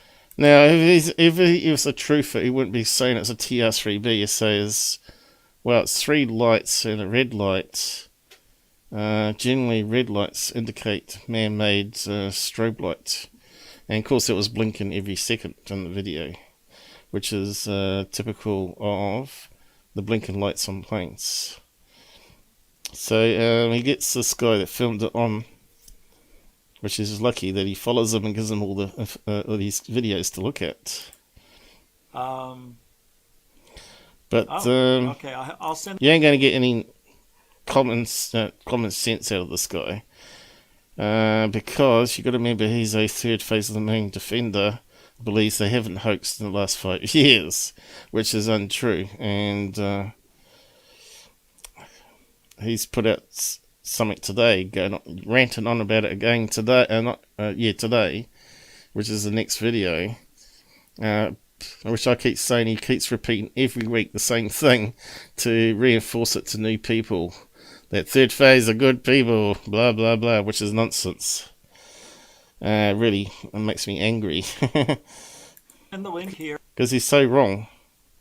Oops. So I just want to... No, I'll send it to you in. I think they play the footage again. I just want to see the footage properly. This is homework. So I take it to the sheet like this. He's got the echo going. That's not me, guys. This is the problem of using StreamYard. Instead of doing it yourself, right? Throw the rocks in the water. We go there every day. It's my backyard. And I just walking around and I notice a bunch of orbs. I notice a patch. So I look up for about 5 minutes. Don't see anything. Start No, you walking can't down listen to about that. 20 feet. I start seeing one. I'm like, oh wow. I keep looking, and they just kept coming. Fix the problem, GUFON. It's terrible. I might have to skim on a bit. See if they fix it. It's I mean, it honestly, still looks what good. what are you thinking? That's a bit better. It looks like they finally fixed it up. In your honest opinion, I know you're gonna want to see it for a couple of days, but Why is he asking him for an opinion? He hasn't got any clues. He really hasn't. You got to remember, this guy insulted me. Said that I had low IQ. What did he say? It was terrible insults anyway. It was totally wrong. Again, they attack the messenger rather than attack the message. He didn't like me debunking his balloon facts were completely wrong. So he decided to attack me and my channel and the people on the channel and upset them in the process. The thing I can absolutely go to is only one explanation: birds. And I really don't think it's birds for some reason, and I don't know what it is. I think you might Birds is actually have some not a sort bad of guess. unidentified flying objects here. Maybe and I'll it's tell the you Tic this: Tacs. I pulled up the weather report, the shoreline weather report for that day. The cloud shelf that was over the beach that day was at 1,418 feet. That's how high the cloud shelf is. That's how high up that is right now. I don't think you would notice white balloons that high up. You'd be surprised. And you also would see birds and also insect that high. So yeah, just keep on playing it. I've done Yeah, it. They would have to be awfully Okay, GUFON's least agreeing with me there. Yes, you would. big. Oh yeah, because I I'm put talking. up Go ahead. I'm talking birthday balloons. Like, I've witnessed people cut the string to the birthday balloons tied out in front of their house, and watch like a group of like 6 of them fly up, and I time it to see how long until I can't see it no more. Like what? See, and we don't get enough footage there. But if you had a look at just at the end there, you could see some flapping. That's why some of them are brighter and some of them are dimmer, because the angle of the wings are reflecting less light back at you. So it does look like birds, but you've got to be careful here. What height it gets at? Just so I know for reference, if I ever spot something like that in the sky, I know. Well, balloons at this height, I'm gonna lose it. Okay, it can't be balloons because we just saw one of these orbs go from up here and then it went downwards and seemed to touch the other one that was in front. Did you see that?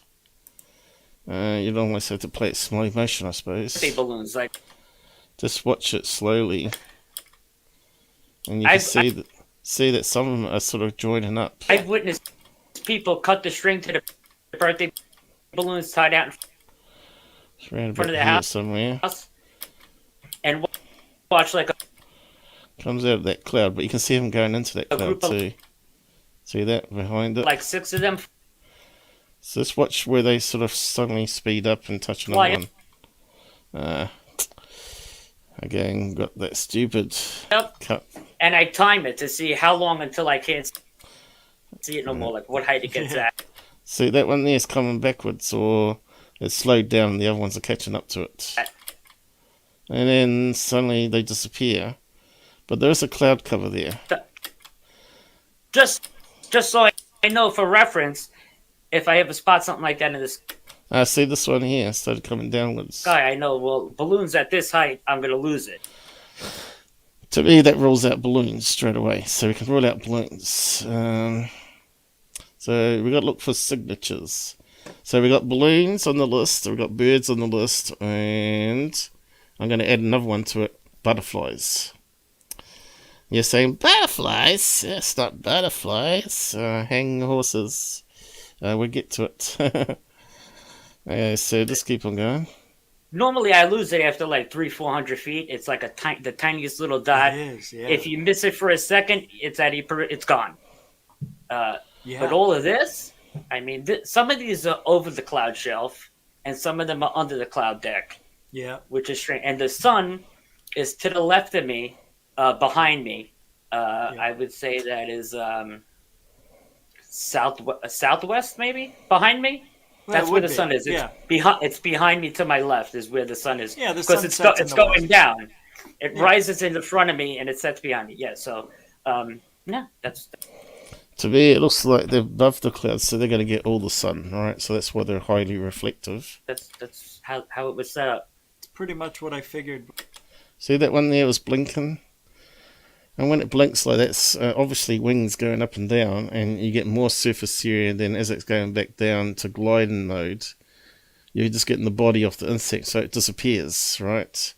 So that's why a lot of these disappear, because they're using the air currents to glide on. So as the bird's wings come down, or the butterfly's wings come down, it simply glides along in the wind. Now, May is known for the migration of the monarch butterflies from California. Which way do they go? California to Mexico. So I think they leave.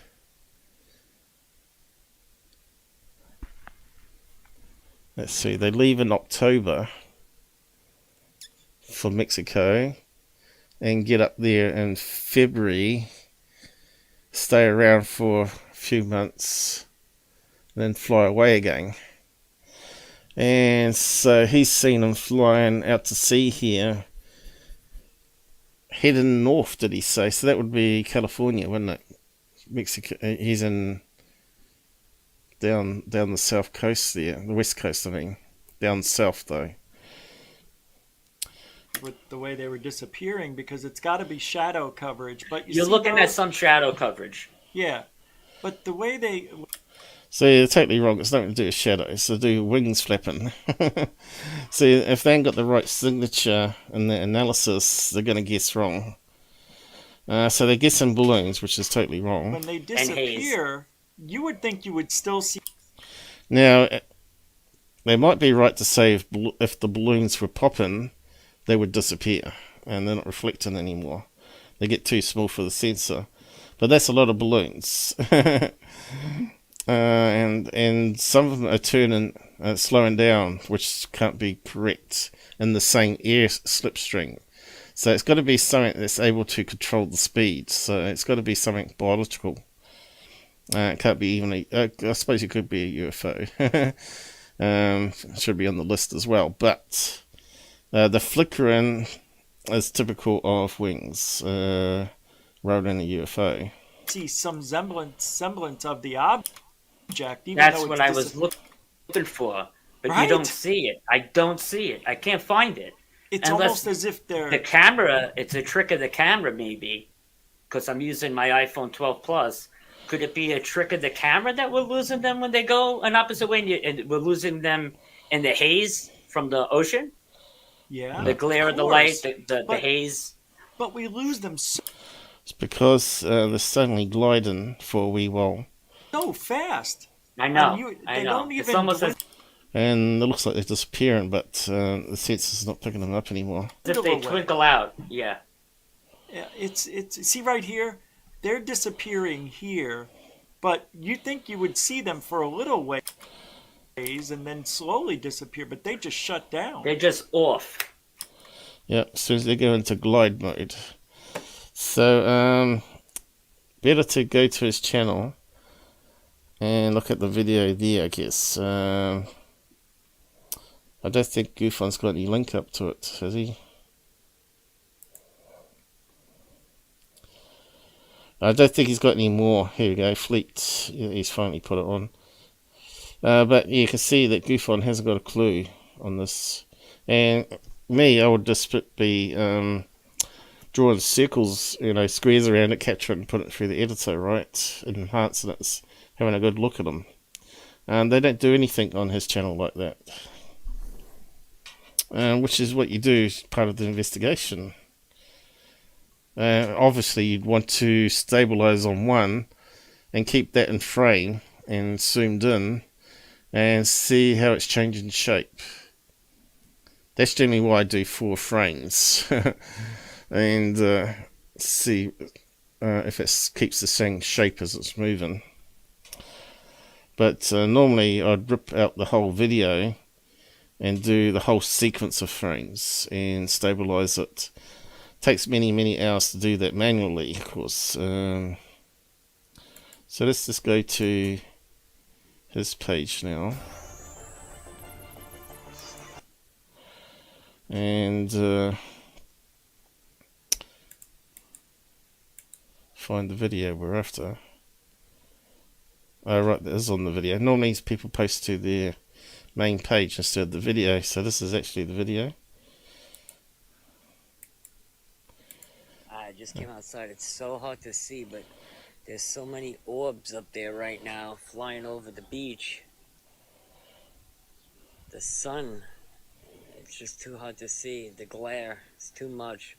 Hope you guys can see what I'm saying. Now I've seen this happen over our skies with the white cabbage butterfly. We haven't really got that many monarchs over here. And then you see them flying through the sky like that and sort of swimming around, touching each other. Birds can do that too, of course. You can get birds of prey that attack other birds. Seeing right now, I'm just gonna keep plugging away. The objects look white. Man, really hard to see. I only have my iPhone. Hope you guys are seeing this. Get a better camera, and he's got a YouTube channel for UFO videos, and he's using the iPhone, people. I don't understand that. That makes no sense to me. If you want to take this stuff seriously, you've got to get yourself a P1000 at least.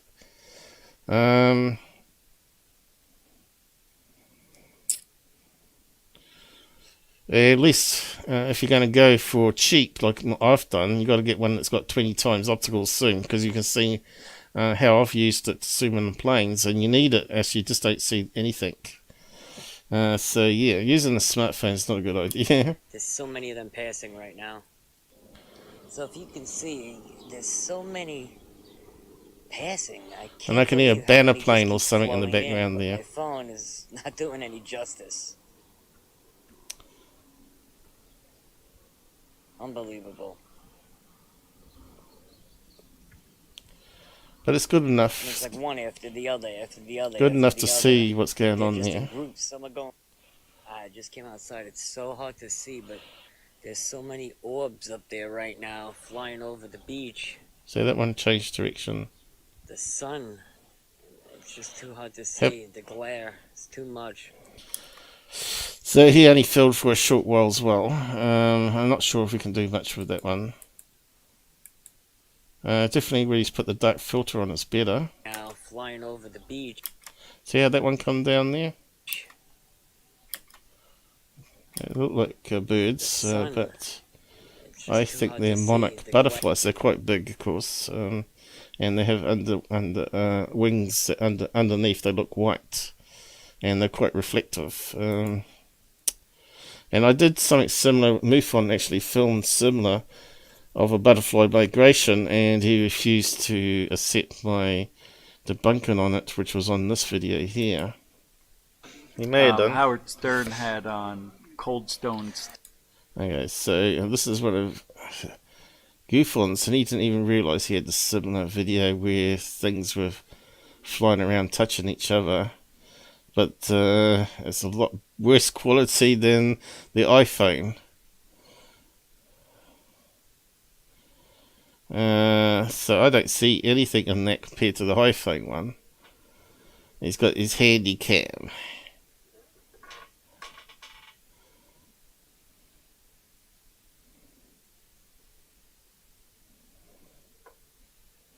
Eventually we do see something.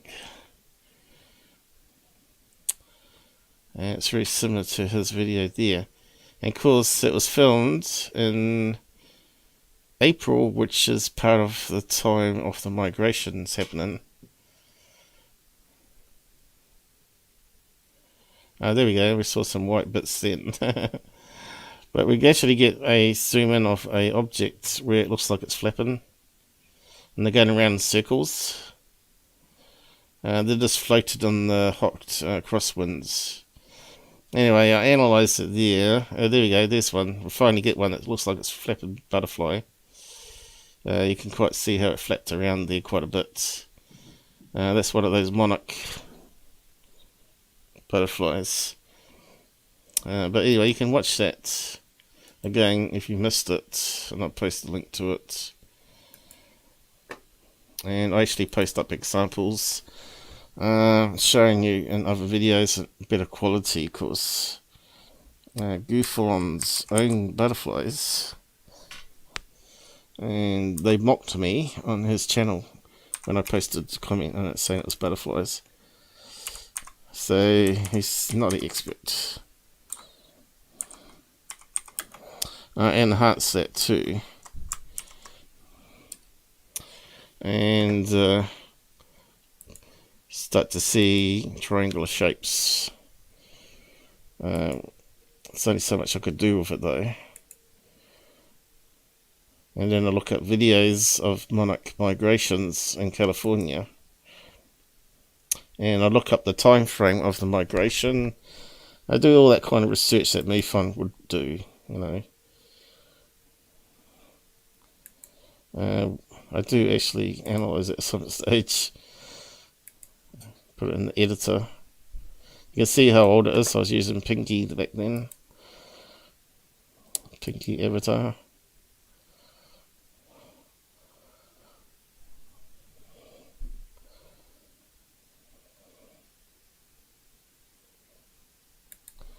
I'm not sure where I analysed it now. Looks like I may have gone past it. Or maybe I had it in front. Maybe shown it first.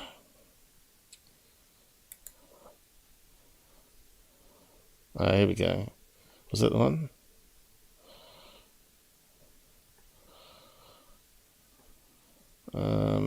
Not sure.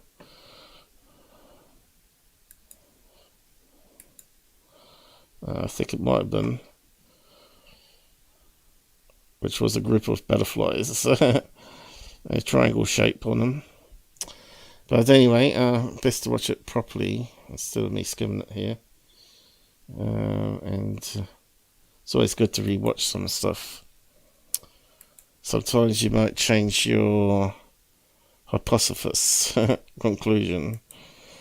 So yeah, can we see these without doing it in the editor? You can see they don't look like spheres, like balloons, right? They look almost triangle shaped there.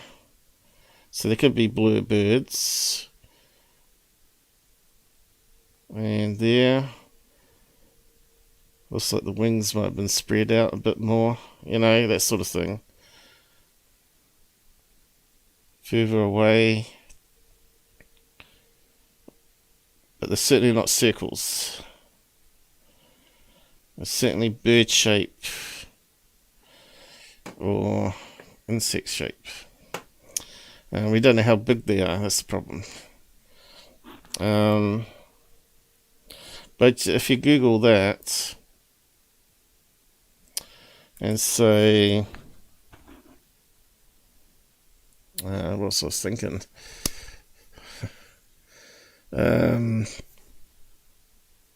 Butterflies. Since this recent video, just search butterflies. Maybe California or Mexico. He didn't actually say where he was from. And go tools anytime the past week and see what comes up with articles on butterflies to see if there's a migration or something happening. Saving California butterflies come up 11 hours ago. The return of California butterflies 1 day ago. Bingo. People fixing the world. BBC. Monarch butterflies found in Mount Diablo, wherever that is. Is that California? Yeah. California milkwood. It's that type of tree, is it? Monarch butterfly and pollinator rescue. So they need it for the fruit trees and all that, don't they?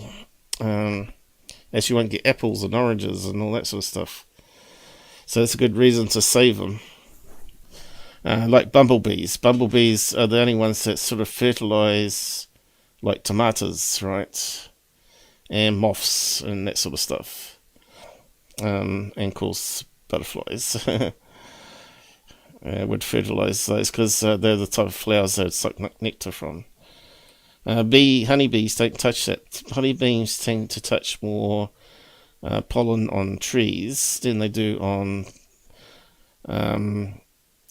plants. Apart from clover, of course. Clover they like for some reason. Monarch recovery. California monarch butterflies on leaves. We want migration, really. Documentary. Okay. Let's put it in different words. Millions seen migrating.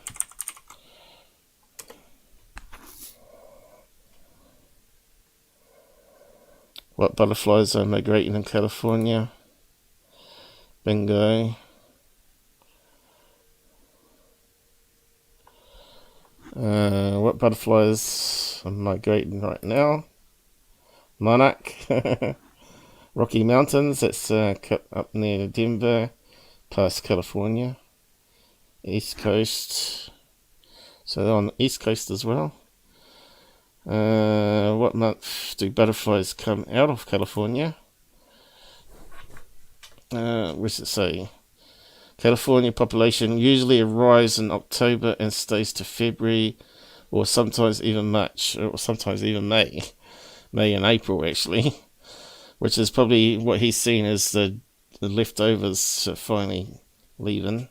I think they said there's something abnormal about this year in the butterflies. I think I read somewhere. So maybe they're staying a wee bit longer this year. Maybe because it was a late summer or something. Maybe to do with climate change, as they keep saying. Let's have a look. What are the monarch butterflies now? So we've already heard they do migrate. Recovery projects come up again. Journey north, it says here. But really, it sounds like they're leaving California and heading down to Mexico.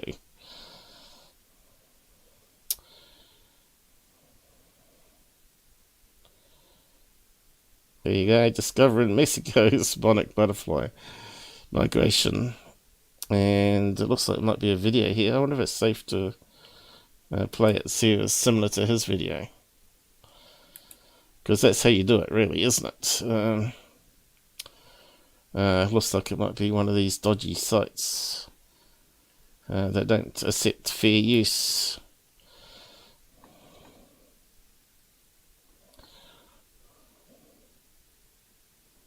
Now playing.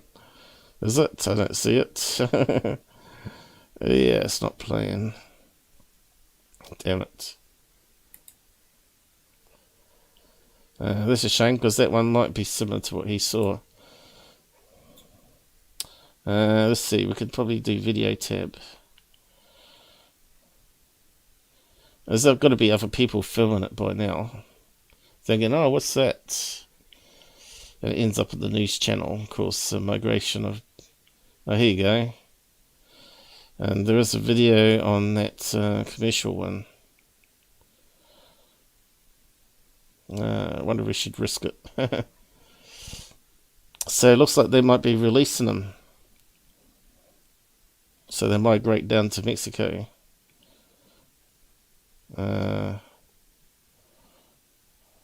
Shit. Looks like it might be a music album, is it? I don't know. What's happened here? Helpful links could not be found. Looks like they deleted it. Bugger. Southern California fire torches $1 million coastal homes. See, that's something else. Wouldn't all those fires also have culled down the population somewhat? It's possible.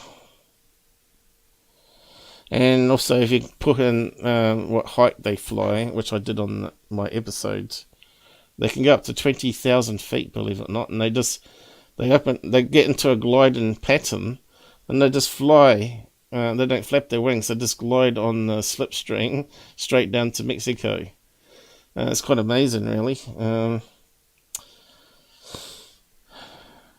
Migration birds.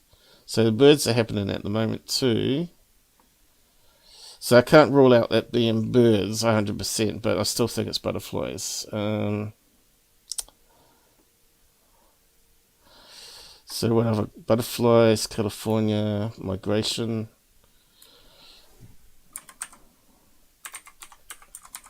Birds. There's got to be some news report somewhere about it.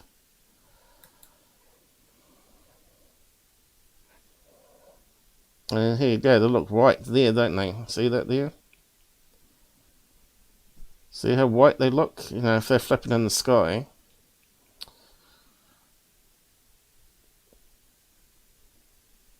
So the white underneath their wings and the red, orange on top. There you go.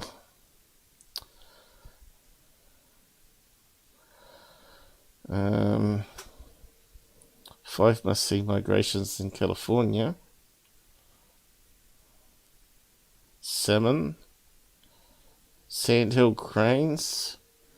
Grey whales. Monarch butterflies. Bingo. And millions of other species, right? So, still doesn't rule out birds. Monarch butterflies migrate 3,000 miles. Cool mountain climate slows their metabolic rates. The Big Sur. All about monarch butterflies. There's got to be some news story here. We did it in the last week, didn't we? Or was it undone it? It might undone it. Actually, it has, hasn't it? Let's do that again. Anytime. Last week. It's got to be some news one. Has to be. Migrant birds are everywhere now. There you go. But this price sighting is blah blah blah. So bird sightings are everywhere. Monarch is mentioned a bit. California rare bird alert. Lights out, eyes open. The annual bird migration has begun. So that's on the last day. Migratory birds. I still think it's monarch butterflies though. We need to see some other videos. But anyway, solved. The viceroy, butterfly, and monarch. On those magic words solved, I think we'll leave it there. Insects including butterfly news. And I better take the dog out if it's not too late. I tend to go to bed about now. So I wrap up there early. And I won't go over GUFON's other silly comment about defending third phase of the moon. I might leave that for another day to make a comment next time I do a live show. It's just There's so many of them passing right now. I wish it. I don't know. I don't know. It's always says all the time. Today's one. Man, freaking unbelievable, right? I mean, roll call. Roll call. That was from Lou Elizondo, and it had a message in there that was asking Stephen Green. So there's a whole thing about felony records, you know. Lou was pointing out that third phase are criminals and faked UFO videos, and he goes on and defends it. Right about there somewhere. I should go and check it out anyway. Just have a laugh. But I might cover it next time with other material, of course, because it makes me so mad when I listen to it. So we'll leave it there. Probably done enough hours now anyway. My voice is going. And I have trolls from Secureteam saying, voice, your voice. Yes, I can't help that. Talking for a while does do your voice in. Especially with bugs and viruses going around too. So we'll keep that one for another day, because we've seen enough of GUFON already. And yeah, we've done 2.5, is it? That's well enough there. Most people won't even get that far. And thanks for joining us, guys, and I'll just quickly end with credits here now. I was surprised how many people made it tonight. It's good to see some locals, Australia and New Zealand, make it sometimes.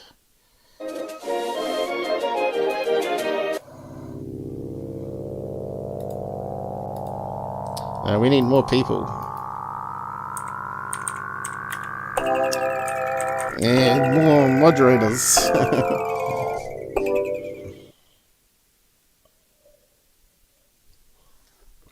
And do hit the like button, it does help, guys.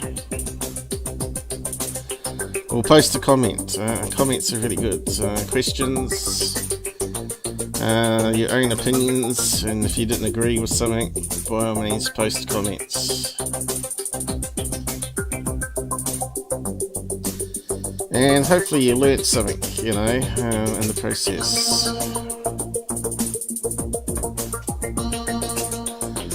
And we've become better UFO watchers and maybe get the most credible evidence.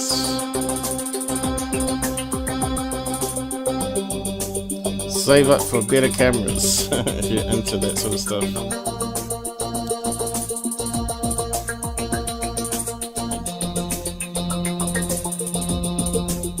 Yeah, check next time.